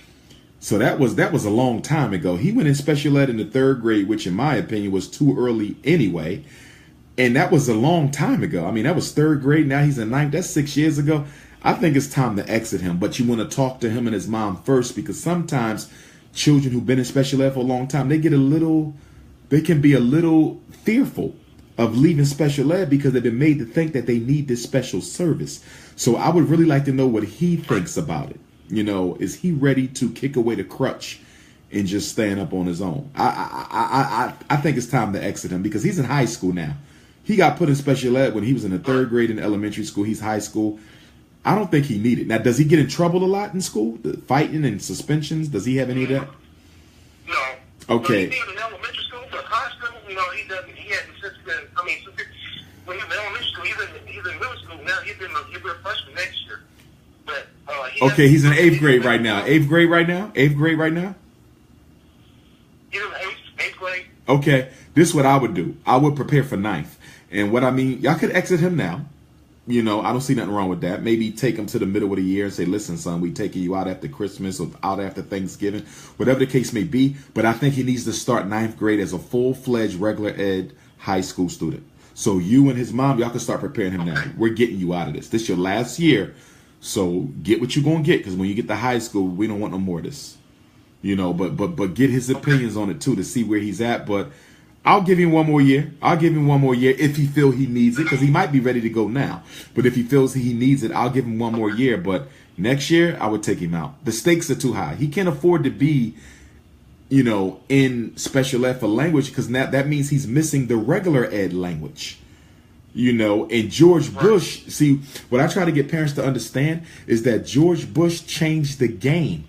When No Child Left Behind came out, I think that was like 2004 or 2001, whenever that was, when No Child Left Behind came out, George Bush changed the game, because for the first time, special ed children would also be held to the same standard of achievement as regular ed kids when it comes to state and national assessments. So that means that if the state says you got to take a test to graduate, the special ed kids got to take it too. That's why we got all these black kids who are not getting diplomas. They're getting certificates of completion, because No Child Left Behind says even if you special ed, even if you learning disabled, you still have to pass the test.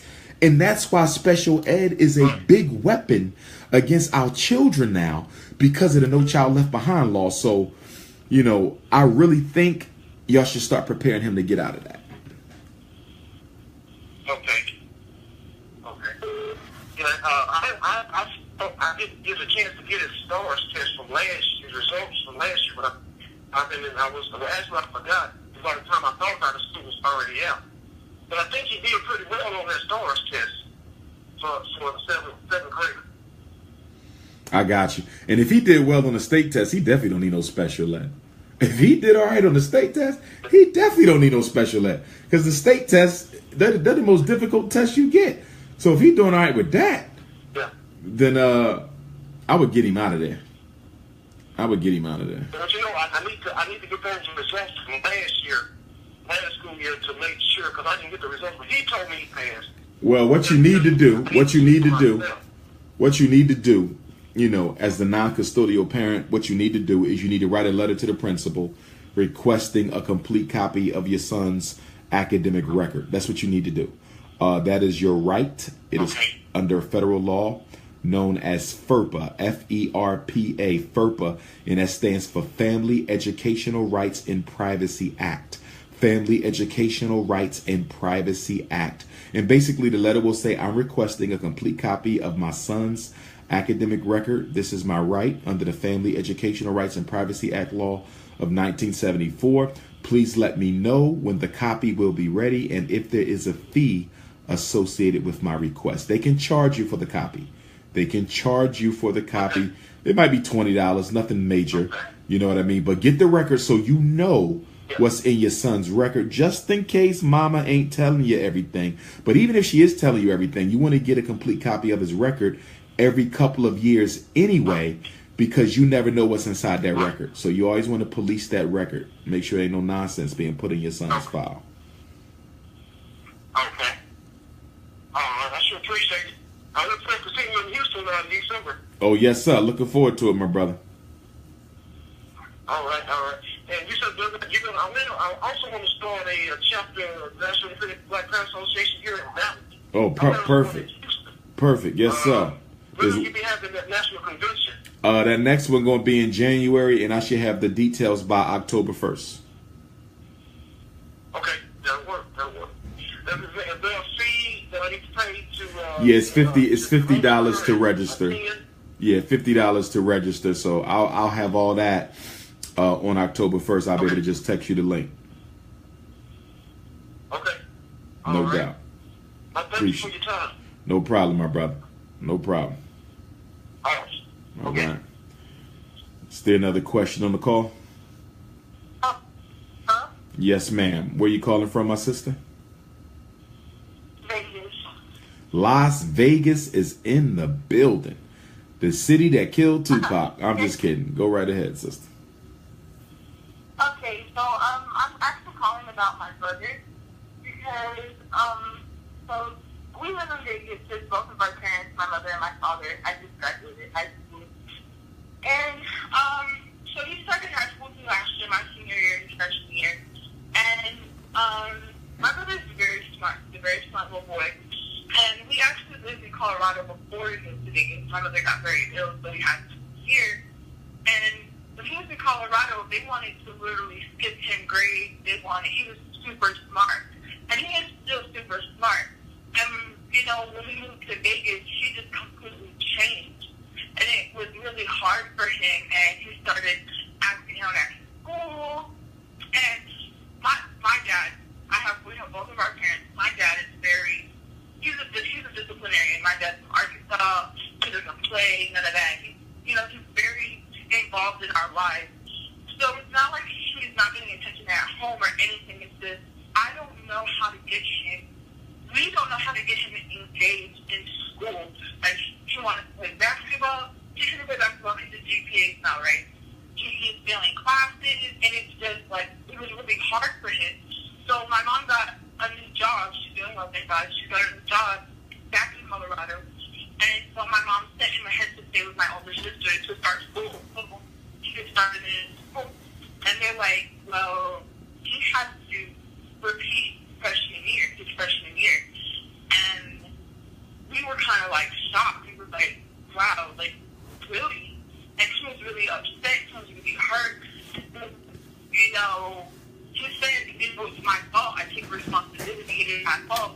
I'll just do it. You know, I have to work really hard to graduate early, which is really on time for him, but I'll do it. But it's like, I don't know how to get him. You don't know how to get him to a state where he cares. How old is he? How old is he? How old is he? He's 15. He's 15? So how is, okay, so he's in school right now at 15, public school? Yeah, public school. In Colorado? Yeah. Denver? He's in Denver? Huh? He's in Denver, sister? Denver? No, he's not Denver. He's in the Springs. Okay. Okay. How is he doing in school right now? Is he in danger of failing, or how's he doing? No. So they started him freshman. It basically is like he's passing everything. It's his first couple of weeks. He's doing everything. Like, I don't know. He's fine now. But I don't know how to, like, he's like, I don't want to go. I don't want to do it. Like, Does he not like the school, though? Is it the school? Is it the parents? It's not the school. No, it's not the school. What about the parents? Is it the parents? Does he have a relationship problem with his parents? No, oh no, our parents are very, we're a very tight family. We talk about our problems together. We're very open about everything. Okay. We're not. How did he do last year? Has he struggled? Like, is he in? How did he do last year? How did he end the year last year? Was his grades? He was. Go ahead. I'll put it like this: the reason he had to do it when he did his freshman year is because he didn't have enough credit to be a sophomore. And my parents did everything they could. They met up with counselors and principals, and they did everything they could possibly do. They talked to him. They took the game away. They took the phone away. They took everything. You know, they really tried to do everything they could, and he still like didn't care. He just doesn't care. He couldn't play the basketball. He couldn't play, and he still didn't care. Okay. You two are the only children? No, we have an older sister. That's who is staying in Colorado until my mom gets down in the apartment in Colorado. But we're not the only one. He's the youngest, though. He's the youngest. Yeah, she's the baby. It sounded like he was spoiled. He was spoiled, wasn't he? He was allowed to have his own way. No. He wasn't spoiled? No, we're not spoiled. No, not y'all. Him. Because he's not a spoiled. He wasn't spoiled? Mama didn't answer that. Mama says she let him get away with things. But my dad is very on him, though. He's spoiled enough. Okay. The parents are not together, right? They're not together? No, our parents are together. Okay, they're still together. Okay. They're married. Okay. Yeah, our dad is. I want to make it clear that our dad is really in our life. No, I got you. I was trying to determine. Okay, you said he didn't have enough credits. He had to. He did ninth grade twice. He had to do ninth grade over, right? Yeah, he's doing ninth grade again. Yeah, over again. Okay, he's doing ninth grade now. Yes. Okay. He Okay, so I got you. He's in high school. Okay. He didn't do well enough last year, so he got to do ninth grade over again this year. Yes. Okay, from kindergarten through 8th grade, how did he do? Was he okay until ninth grade, or did he struggle throughout? No. When he started middle school, K through 5th grade was in Colorado. He was good. He was great. He was excelling more than the kids he went to school with. They wanted to skip 10th grade. When we moved to Las Vegas, everything changed. He started acting out, grades to a thing. He wanted to be Mr. Okay, so we know when. So let me ask you this. Why? What do you think caused it? Was it the change? Is it the school? What do you think it was? Honestly, in my heart, I want to say it had a lot to do with school because in Colorado, it was a culture shock for the both of us when we moved. It was different because in Colorado, it was like, I don't know how to, we didn't see the things we saw here. It was definitely like, it's a culture shock. Like, Colorado was a white school. Vegas is a black school. Colorado was a. Yes. Okay, so. In Colorado, it was like we were kind of like the only black kids at school, and then when we came here, we were surrounded by our people. But it was like Vegas is really, a lot of people don't understand. There's things that go on, and we see things that we shouldn't see. And I know, like, even with our parents being very present in our life, society does play a big hand. But even then, so I still, even if he moved out of it, he's still like not understanding. You're better. You can do better. You are better. We were raised to do the best. Be the best we can. Right, but okay, but hold on. Let's go back because we trying to isolate the issue that's affecting him. So is it that he's around a lot of street smart black kids? Is he feeling unsafe in that environment? Is he being bullied in that environment? What is the actual trigger? Like what is the most shocking? Because he's around black kids, so that shouldn't be the shock, but it might be what they're doing. Like, is it a hood school? Like, what is it? What is so shocking about being around the black kids? Because he's black. We're black ourselves. Exactly. So what's so shocking? I don't know. I don't know if it's him trying to get something he's not. I think that plays a lot in it. Is he trying to fit in? Is he trying to fit in to be accepted? Yeah, he wants to fit in with things. Well, that's the problem. That's the problem right there.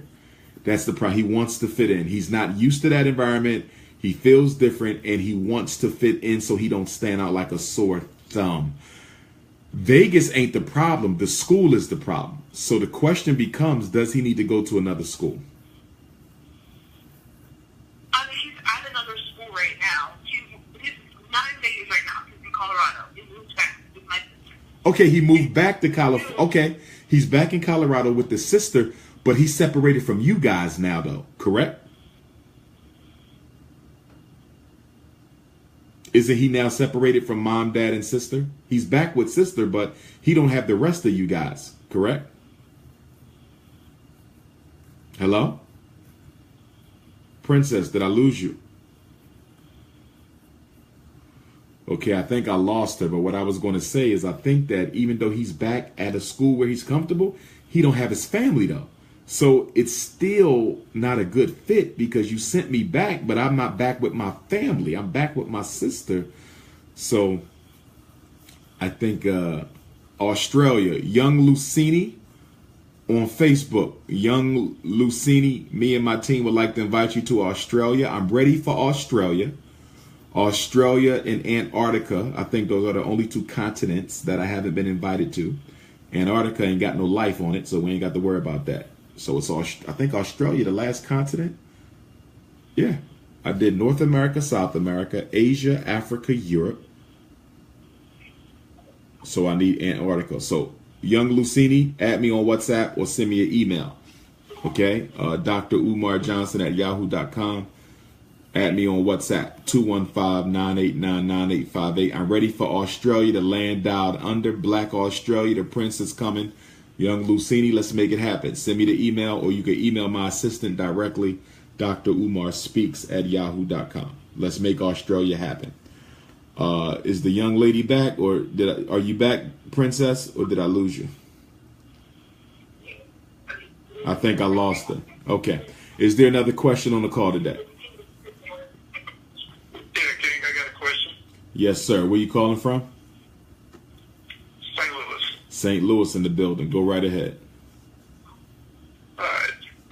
Here's my question. I have a sister. She has a 11-year-old son. He stayed with me at the time because she was having a problem dealing with him. And this when he was going into kindergarten, so pre-K, he was such a behavior problem that she was saying, okay, well, he needs a man in his life, and could you take him? And at the time, I didn't have kids, so I said, yeah, I'll go ahead and take him. So I did that. We had no issues. Initially, we had the first week or two of school. He tried me. We got it all figured out. He was fine after that. But in the time that I had him, instead of her getting herself together, she said she wanted to go back to school, get herself together, and then she'd be more prepared to raise him. But what she ended up doing was getting pregnant again. So she ended up having a second child while I had him. And then I guess the talks about her not having her child amongst her friends and peers started to get to her. So she was saying, okay, well, let me go ahead and take my child back and go ahead and figure this out. So now she got 2 boys. And, one's already a handful for her. So, fast forward, like I said, so he was in kindergarten. Now he's 3rd, 4th grade. And, now she has him on medication for, ADHD. He came over one day, because he's usually full of energy, running around, having fun. He comes over one day looking like a zombie. And I'm like, whoa. I'm like, what's wrong with him? Like, he in trouble or something? And she was like, he's on his medications. And she was happy to have him that way. And I was like, really, because it was heartbreaking to see it like that. And I'm like, yo, that's not the way. And I've even discussed this situation with her in regards to some of the things I've heard you lecture about. So I'm like, yo, you need to, try to find another way to get this kid, some help. And I'm like, this is not the key. I understand that you don't want to deal with him when he's super active and super hyper. But, I'm like, that's pretty much, that's not the way. So, what would you recommend? Or what type of advice should I give you? I've already sent to your videos and kind of given, her some advice that I've heard you give. What should I do in this situation? Has she seen any of my videos on the medicine? I'm not sure if she has to take the Spanish to throw my recommendation. Has she read my book? I think you might got to make her sit down and watch some of my videos on the YouTube. I really do. Or either she needs to read my book or both of them. Because I don't think she realizes what she's doing. The other problem too is the fact that with him doing that medicine, she don't have to worry about the school bothering her, and she ain't got to really worry about being bothered by him. So I hope it ain't a case where she don't really care about the side effects, because my life is a little bit easier now because of these drugs. But I think she needs to read my book though. That's what I think the next step is. You have a copy of it? I do. I'm sure the wife does. Me and her father, you actually donated to your school and all of that. So appreciate that. And like I said, I haven't read about your issue. I've heard all of your lectures. And aside from that, I have one other question if I had. Sure. All right. I have a daughter, 6 years old. She's in a Catholic school. I probably do more homeschooling than what she's actually getting done in school. But my concern is the religious aspect. Now, the reason I send her there is because, smaller classroom sizes, it's a little bit more structured than what I've seen in, public schools. I've actually used to work in the public schools. So I wanted her to be, in a situation where, it would be more about academics and education and there's everything else going on. At the same time, I don't really do religion, and I don't want to really get her caught up in religion or even to understand the different aspects of religion until she's old enough to understand this. She can, if she wants to go in a different direction as far as religion is concerned, she can choose. I don't want it forced on her. But I know putting her in the Catholic school may be a mistake, and so I'm just always just, I have to try to unlearn things picking up during the course of, a day in school. But what do you recommend in this situation? I mean, if that's the best school that you could find academically, then you may have to, leave her there, but make sure that you educate her about the religious aspect so she doesn't internalize none of that doctrine. You don't want that white Jesus to, be conditioned into her unconscious. You could also, talk to the school and see if they could, excuse her from some of the religious activities and classes. A lot of private schools don't do that, though. They want the kids to be, indoctrinated, but it doesn't hurt to ask, because some of them will respect your wishes. So I would talk to them. I would talk to them about it. And you said she's 6 years old right now? Yeah, she's just 6, she's kindergarten, but she's been for this is her third year. She was there for 2 years pre-K. Okay. My only concern about her being so young is that white Jesus being embedded in her mind. As I would have probably preferred that she go a little older, when you could have, pretty much given her a strong black consciousness foundation, so she could, be psychologically defend against that a little bit better. But going so young now, she gets that at home, because like I said, that's, okay. I got you. She gets that home. That's like I say, she probably gets more homeschooling than she does. I got you. Schooling, like I, explain to my wife, the only thing we really want the school to teach her is math and sciences and things of that nature. We're going to pretty much teach her our history, really not force religion on her, because again, I don't want her, too caught up in that. But at the same time, she does have a lot of questions, and I'm sure when I go into school, I get these funny looks, because she probably went back and, repeated some of the things that I've said in regards to, religion and white Jesus and, these images they have all over the school. So yeah, she's getting that part from home, like I say, because it's just that conflict, so I don't want to, too much, hopefully, it's not too much on at this age, where she's getting this information, and I'm refusing some of these teachings. And hopefully I'm the bigger influence than what they are at the moment when it comes to that. Right. I got you. I'm with that plan. I think we'll be all right with that. All right, well, man, appreciate you, man. And have a good one. Keep doing what you're doing. No doubt. Thanks a lot, bro. And thanks for the donations. I appreciate that. Is there another question on the call this afternoon? I'm back. I'm sorry. Hello? Yes, ma'am. The young lady, you're back about your brother, correct? Yeah, my phone failed. Yeah. I think in his case, because he's following them to fit in. I'm sorry, he's back in Colorado with your sister. The question I was going to ask you is, do you think he's okay with that? Because even though he's back at a school that he likes, he's now separated from his family, though. See, that's the new issue.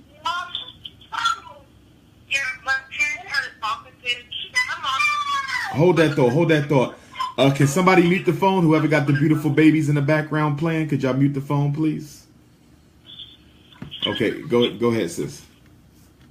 I told my mom asked him before he went, like, we're not forcing you to go. We're not saying we don't want you here. It's just your mom's gonna come, but we want you to start school. Are you okay with that? And he said, yeah, I'm okay. Like, he was packed in his bag, like, he was ready to go. So he's fine with it. Okay. So is he? Now my mom just got a call from my sister. Like, he already acting up there. He was just acting on girl cows. Like, I don't know how to get him to respect himself, respect his work. I don't understand. I try to talk to him and tell him. Like, I had a hard time in high school. I personally was gonna drop out. I was gonna drop out, and I told him, you don't want to be like me. You don't want to do the things I've done. Like, do better. Do better than what my dad said first. That's what I always tell him. He just doesn't get it. I got you. You know what? Is he going to school? Is he going to school so far? Yeah, she's going to school. We I call would- every day. Come get me. Okay, y'all can't baby him up though. I think we got to give it a couple weeks and see what happens. But I will say this: if your sister can't control him, he gonna have to come back to Vegas. If your sister, because he can get into a lot more trouble not being properly supervised. I'm more concerned about life outside of school in Colorado. Excuse me. I'm more concerned with life outside of school in Colorado than I am about life in school in Vegas. I'd rather him be a follower and try to fit in where y'all can see him and make sure he ain't doing nothing wrong, as opposed to him doing whatever he wants with his sister. So y'all gonna have to watch that, because y'all might have to bring him back home. In fact, y'all want to let him know too. You know, this is probationary. If you act like you can't function out here, we gonna snatch you back. Okay. You know. All right. And also, I just wanted to tell you, I just started watching this music the other day, like a couple weeks ago, and you have taught me a lot. I really do appreciate you so much. Like, I'm getting my mom and dad into you. Like, you taught me a lot. I just, really started getting into learning my own history about my own people and our own struggles. So, thank you so much. You really do touch people out here. You touch me. So, thank you so much. Thank you, Princess. I appreciate it, and keep up the good work. Yeah. Have a great day. You too. Is there another question? Bye. Yes, hello. Peace and love, sister. Where you calling from? I'm calling from Virginia. Virginia. Go right ahead. Yes, so last year my son was in kindergarten. He was bullied into special education. So when I didn't conform, there's a lot of retaliation. It's been suspended every other week. And they even had the police up at the school pulling him out of class and, that type of thing. So I filed some complaints to the school board, and they never really did nothing. So then I went to the civil rights people and filed a complaint, who have now accepted and taken on discrimination situation with the school. Okay. So we have mediation next week. I was hoping you could give us some advice. My son's in the first grade now. I've taken him out of that school. But, I practically lost my job, dealing with the other school. And Wait. He's in the first grade. What was the mediation for? What is the mediation for? Did they try to put him in special ed? Like, what is the disagreement over? Well, I felt like we were being bullied. Was he a special ed kid? Was he in special ed? He had never even been tested. Okay, so He had never been tested. Okay, so when you say they're trying to bully you, what, they want him in special ed? Like, I'm still not clear on what the mediation is over. They were trying to push, every week we were having a meeting, and they were pushing it really, really hard. And, at that time, they wanted me to just sign instead of him being tested. So they just wanted me to go ahead and say, okay, yeah, maybe he has a problem, I should put him here. And the mediation is for you to get them to back off? No. The mediation is because after the school board did nothing, I complained to the Office of Civil Rights. Okay, after the school board did nothing about what? After the school board did nothing about what? About my complaints of the behavior from the school, which they had my son was being counseled by the male janitor in the school. He was having private sessions with the janitor they were sending him to. They had the police pull him out of class and harass him. This is a kindergarten. Okay. First year of school. Okay. So the mediation... Okay, so it's about stuff that happened in the past, not what's going on now, correct? We are no longer with the school, but, I had to take him away from there because of how we were being treated. I'm just wondering if you need to be suing the school versus a mediation. Because if they had the janitor doing counseling with your son, that's illegal. I'm wondering if you should be suing instead of a mediation. I'm looking to, and I assume that was going in the right chain of command with the U.S. Department of Education. So, Okay. They have called a mediation between the school system and myself, whereas the U.S. Department of Education, one of the commissioners there, is going to be mediating. Okay. I think you're good then. I would just see it out. You know, I would see it out because it's about stuff in the past, you know, not nothing that's actively affecting him now. So I would just hear it out. But I really think it's a lawsuit. You know, I really think it's a lawsuit. You know, I would do the mediation. Don't sign no paperwork, though. Say that again. I said exactly right. That's exactly where we're going with this, with the lawsuit. So Don't sign any paperwork at the mediation. You got to be careful at that mediation now, because the fact that you did that mediation, you got to be real careful, because like. This is not my mediation. This is from the commissioner with the U.S. Department of Education, who feels like the school was in violation of the discrimination that they did. Because, you know, there was a lot more things that happened. No, I got you. I got you. But what I'm saying is this, though. Right. Okay? Be careful what you sign. Because with a mediation, if you agree that it's been resolved, a lot of times what they'll do is they'll give you a form to sign saying that the issue has been resolved, which precludes you from being able to sue sometimes. So be careful. In which they tried to do, and the commissioner just called me the other day and she said, well, I heard from the school that the issues were resolved. And I said, well, who told you that? Yeah, I don't. Well, the school. And I said, no, we're still on. I'm still going forward. And she said, okay, well, I have this date available. I'm going to contact the school board or whomever is showing in their place to let them know the date and time in which we go for Monday. But, maybe I'm misunderstanding what this mediation is about. It's nothing that I brought about. I filed a complaint with the Division of Civil Rights. They responded back. They said, yes, the school violated the laws, and, this is the first step.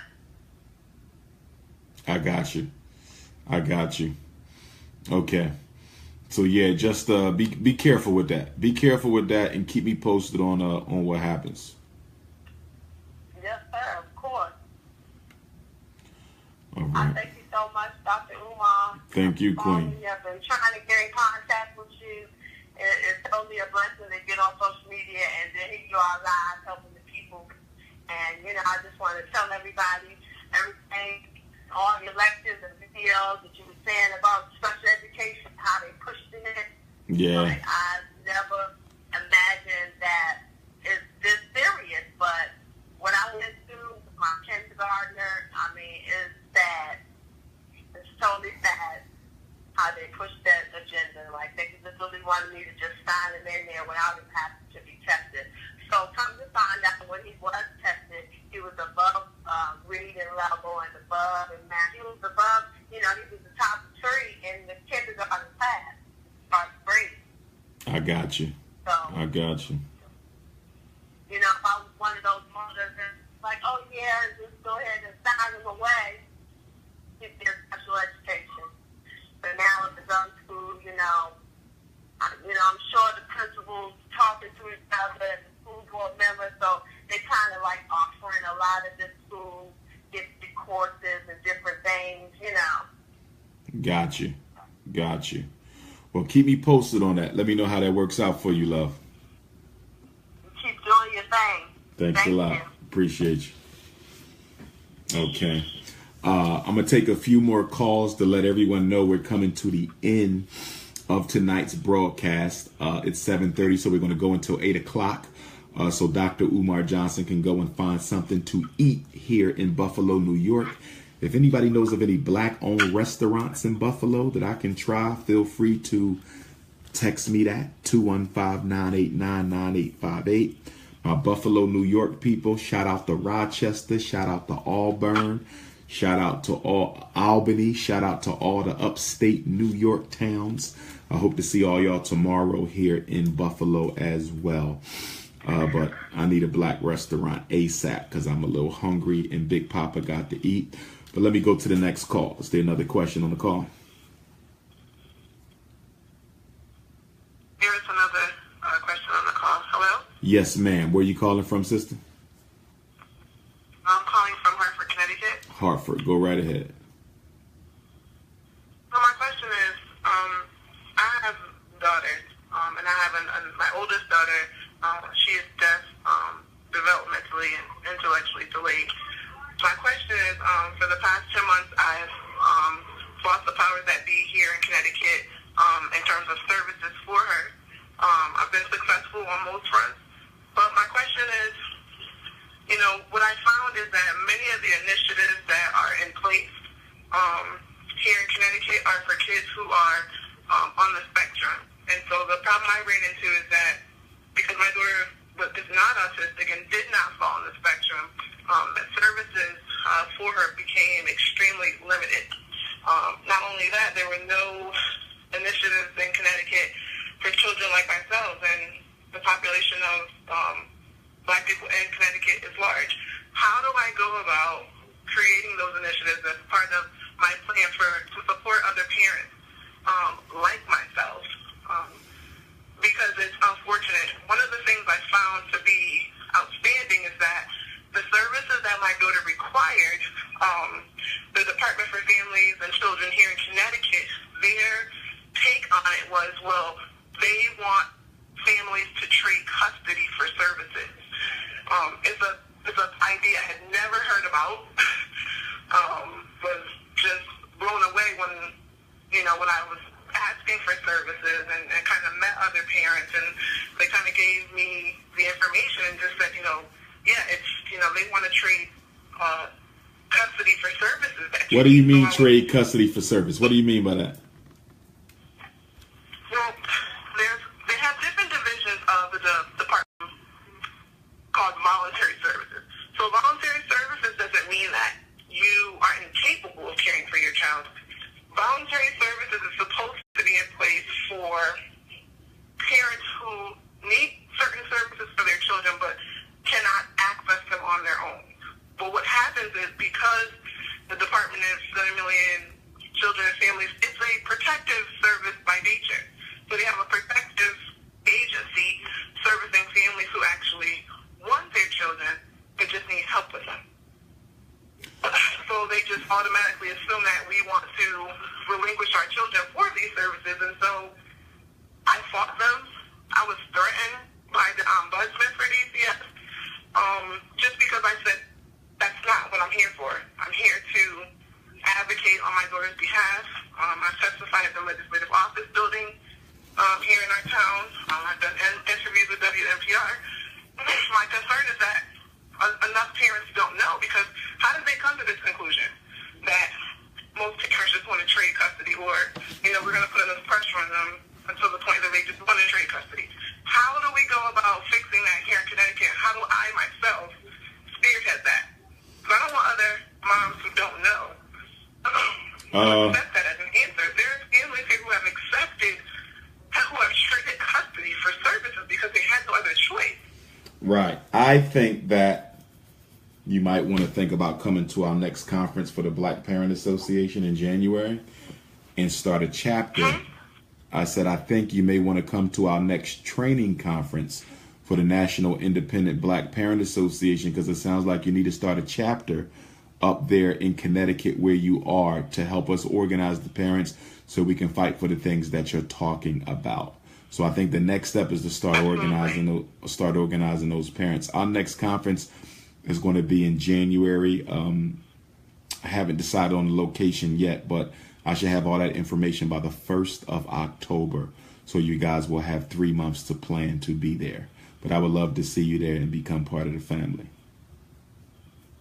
I absolutely love that. I think it's, very critical, something that's happening here. I've learned so much in this journey. My daughter was out of our home for 7 months. She spent 2 of those months in the emergency room, receiving no services, no interpreting services. I fought for everything that she has up until this point. I mean, the services were so bad here in Connecticut, they had to move her to Rhode Island just to be able to accommodate her needs. Right. There's something wrong with that picture. Right, yeah. Something is definitely wrong with that picture. Okay, now I understand what you meant when you said exchange custody for service. In other words, give us custody so we can put her in a residential school and service her. But that ain't nothing but a trap to get the kids out the home, and so they can get increased monies. And it also sets up a situation where they could try to take you to court and say that this child needs to be with us full time. So you got to watch that type of stuff. You know, they've been selling black kids into slavery since slavery. So we need to be very careful about letting our kids go away just to receive those services. That's a good point you bring up, though. That's a real good point. It's a scary thought. I just appreciate you. I thank you for what you're doing. I thank you for your courage. And just standing up in a time where, you know, it's just detrimental. And more of us need to stand up with you, because you can't do it by yourself. You know, I can't do it here in Connecticut by myself, but I believe that, you know, this story definitely needs to be heard. Thankfully, our story has been picked up. A journalist, you know, kind of heard our story, and they did, you know, part of their documentary on our story. So hopefully other families will be able to. They are not alone. They are not alone. And that you don't have to fight this alone. And that you can seek services to help you, you know, rest situations with your children. So I'll definitely be at the conference in January, and I'll plan accordingly now for that. And again, I just want to say thank you for everything that you're doing, all the things that, you know, are to come, and definitely praying for you. Got you. Thanks a lot, sweetheart. Thanks so much. No problem. Have a good night. Thanks again. You too now. Is there another question on the call? Hello? Yes, ma'am. Where are you calling from? I'm calling from Toledo, Ohio.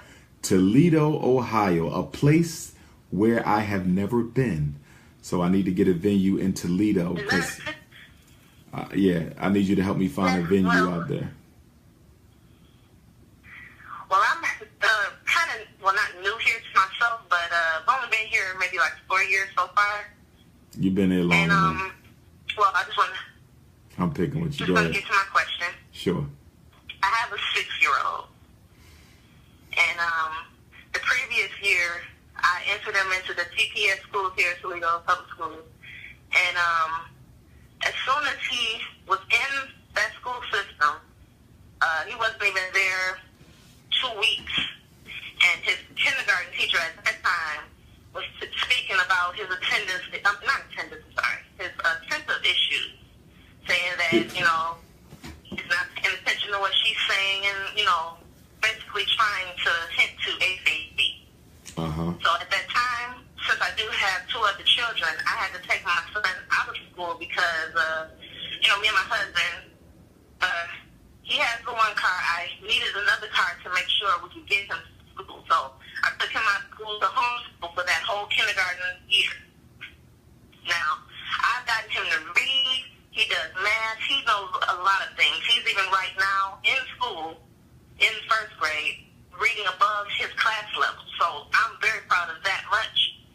But he's in 1st grade with the same school, new teacher, and they're still trying to push that same thing, even though she notices that he reads above his class level. She's just saying that he has an attention problem. And I sat in one of his class sessions past Wednesday, just to observe what she's saying. She sent him, well, she spoke to my husband a couple times when he got picked up from school, saying that he's breaking pencil class. Saying that that's part of his problem, that, you know, he's sitting at the desk, she goes to the desk, and he has, you know, broken pencils in his little cubby hole of his desk. And I'm, you know, questioning that, saying, okay, I've sent him to school with his own pencils now, so let's see if it happens again. I spoke to my son honestly and asked him, had you done any breaking of pencils today? Did you have a good day at school? He said, no, Mom, yeah, you know, it was good. I did my own pencils. I'm fine. But she said different once I got to speak to her, saying, oh, no, he's, you know, still broke pencils. But just to make it short, she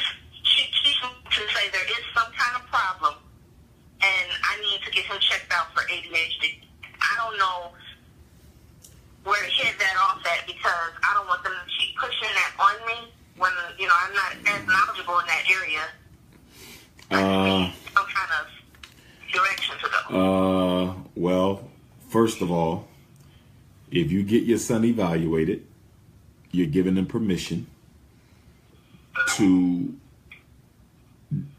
control this whole situation with a diagnosis.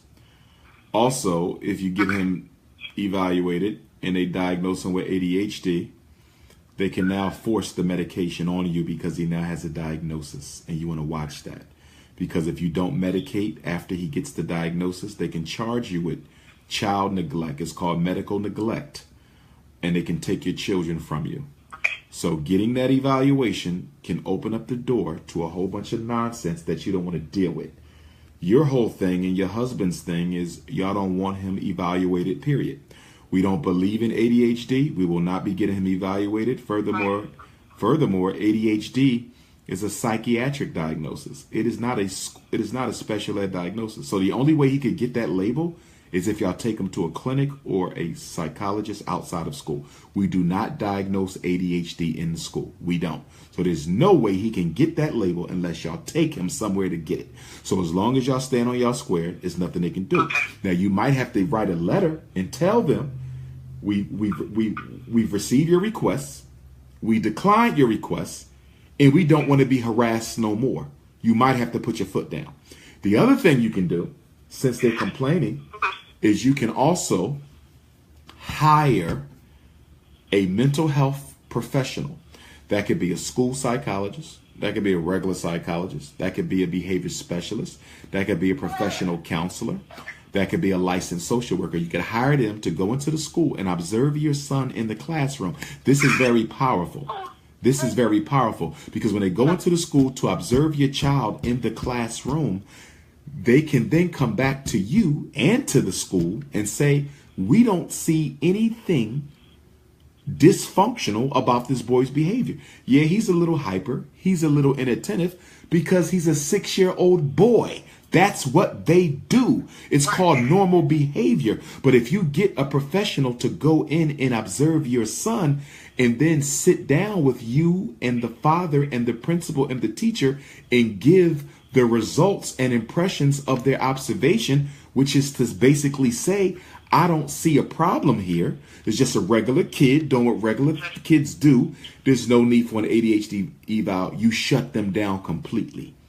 You shut them down completely because I've done it. Go ahead. When I went to observe him the day I went in class with them, they had the school, I guess, introduced the psychiatrist into the situation. But the thing is, they did not say anything about that psychiatrist observing my son. They gave it off as that he's there or she's there to observe someone else's child. So I wasn't sure for sure if, is she really here for my child and they're just trying to say she's here for someone else? Oh, quite possibly. But here's the thing. I just wanted to know okay. That psychologist cannot do anything with or to your child without your written permission.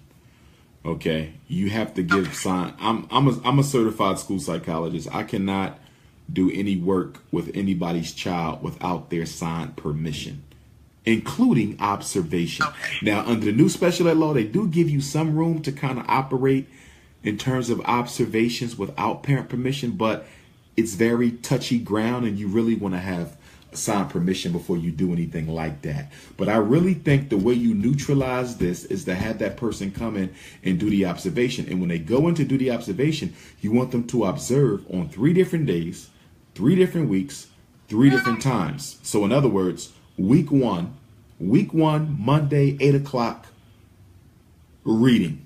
Week 2, Wednesday, 11 o'clock, math. Week 3, Friday, 2 o'clock, social studies. And the reason you want to do at least three is because you want to rule out any possibility that the one observation was purely due to chance. In other words, if your son had a really, really bad day and the person only came to observe one day, your son will look worse than what he was. And on the flip side, if he had a really, really good day and that person only came to observe on one day, then he can look better than what he normally is. So you want them to do a couple of observations, and it shouldn't cost you a lot of money. Make sure you get this person. Do not ask the school for no recommendations, because they will set you up.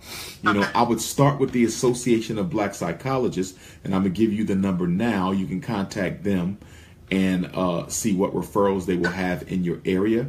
You can also contact the Ohio chapter of the Association of Black Psychologists. But it doesn't have to be a psychologist. It could be a social worker, counselor, behavior specialist as well. So you can Google some of them in your area, but you can really shut them down by bringing someone else in. And guess what? That person may go in and observe your child's class and might find out your child ain't even the biggest problem. They might say, hey, there's 2 kids in there that's way worse than this kid, and that's who y'all need to be focusing on. Like, they can really shed a lot of light on what's really going on in that class, because let's face it, teachers lie, teachers exaggerate, and if the teacher don't look like us, they really going to exaggerate. So you need to get somebody in there, to really let you know what's going on.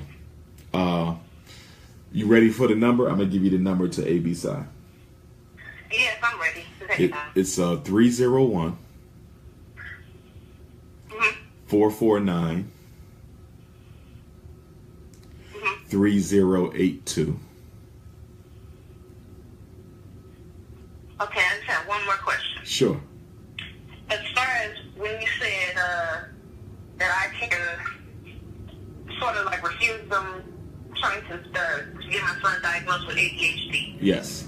From that point, can they say anything as far as him still attending that school with that teacher? Is this a public or charter school? It is a public school.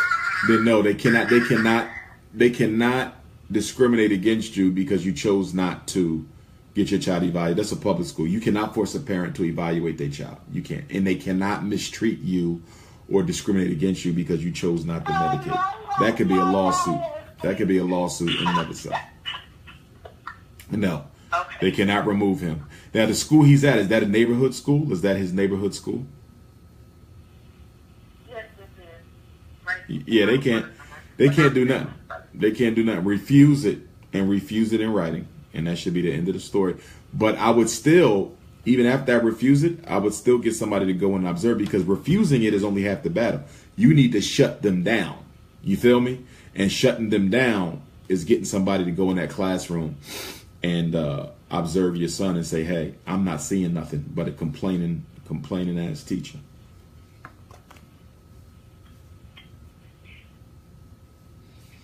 You got me on that? You still there, sis? Yes. No. Yeah, I just wanted to say I got you on all of that, and I just didn't expect to speak with you at all, but I really appreciate your advice. I've been going through this for a minute, and I've been upset, and I've been trying to express it to my husband. He's understanding of it, but I just really have taken pride in educating my own child at home, and he's done way past what I expected for his age.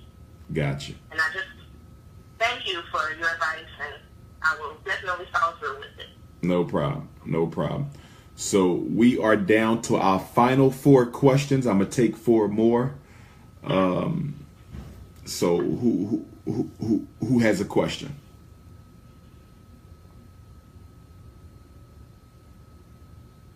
So we might be done. Are we done? Okay. I think we might be done. I want to let everybody know that we will still have our Tuesday morning call. So we will be back on Tuesday. Every single Tuesday, Dr. Umar Johnson conducts the Underground Railroad. The Underground Railroad is the secret society that we have to help kidnap our kids out of special ed, kidnap our kids away from ADHD, kidnap our kids away from the discipline schools, kidnap our kids away from psychiatric meds. So we will be back Tuesday morning. And I think I am going to drive to Detroit. I think I'm going to drive to Detroit after my Buffalo lecture to look at those schools. I think I'm going to go ahead and for the